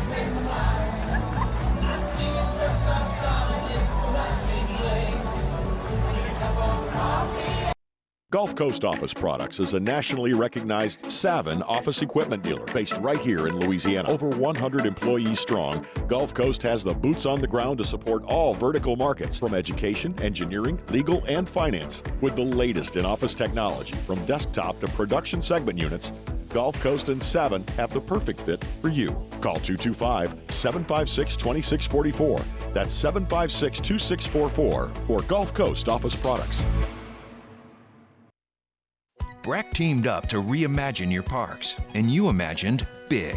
With your help, we went to work, creating 12 beautiful community parks across the parish. A family-sized water park, miles and miles of trails, and parks just for your dogs. There are more places to splash, to explore, to run wild, and even soar. You imagined, we delivered. Gold. Breck, your #1 park system in the nation. At Relief Windows, we're more than windows. We're windows, doors, hardy plank, and vinyl siding. But our #1 product is always customer satisfaction. After further review, presented by Relief Windows. Windows, doors, siding, and oh yeah, they also do interior shutters.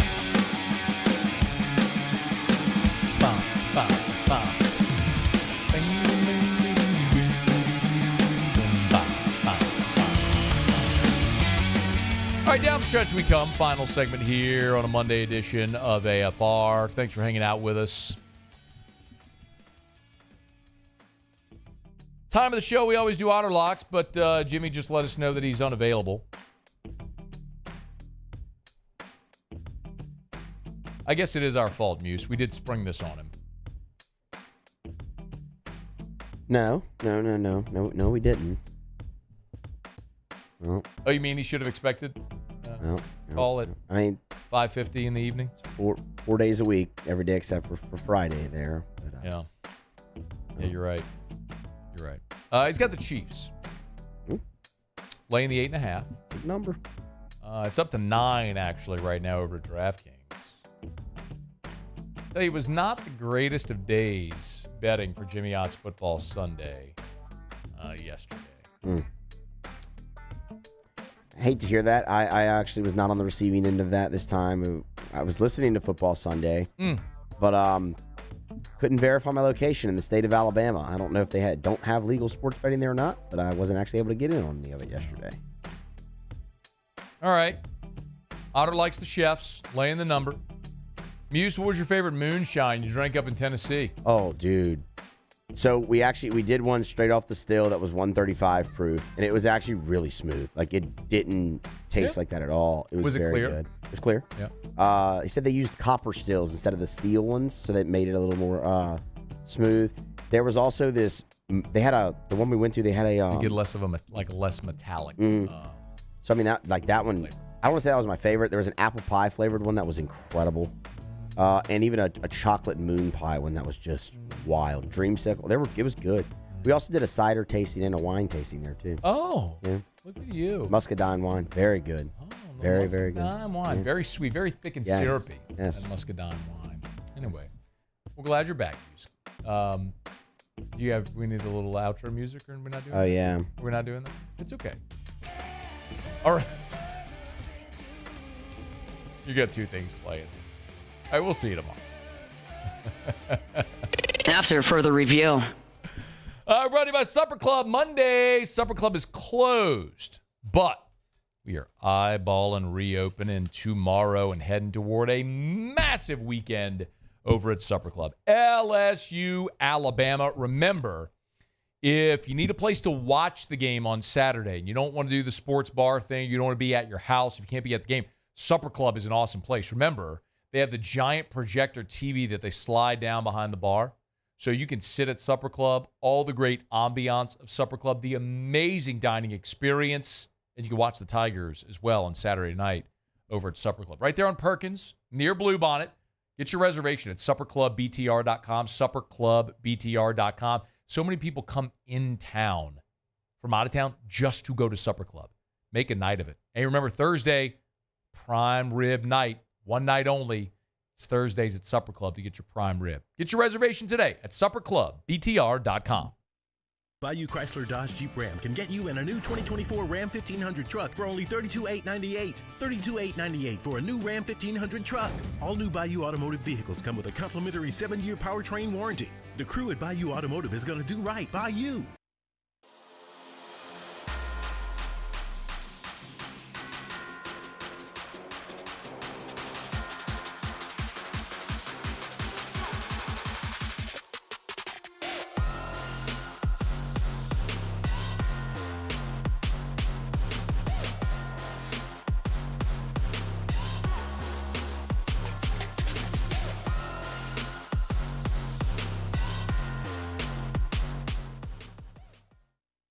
Electricity is all around us, and our families depend on it.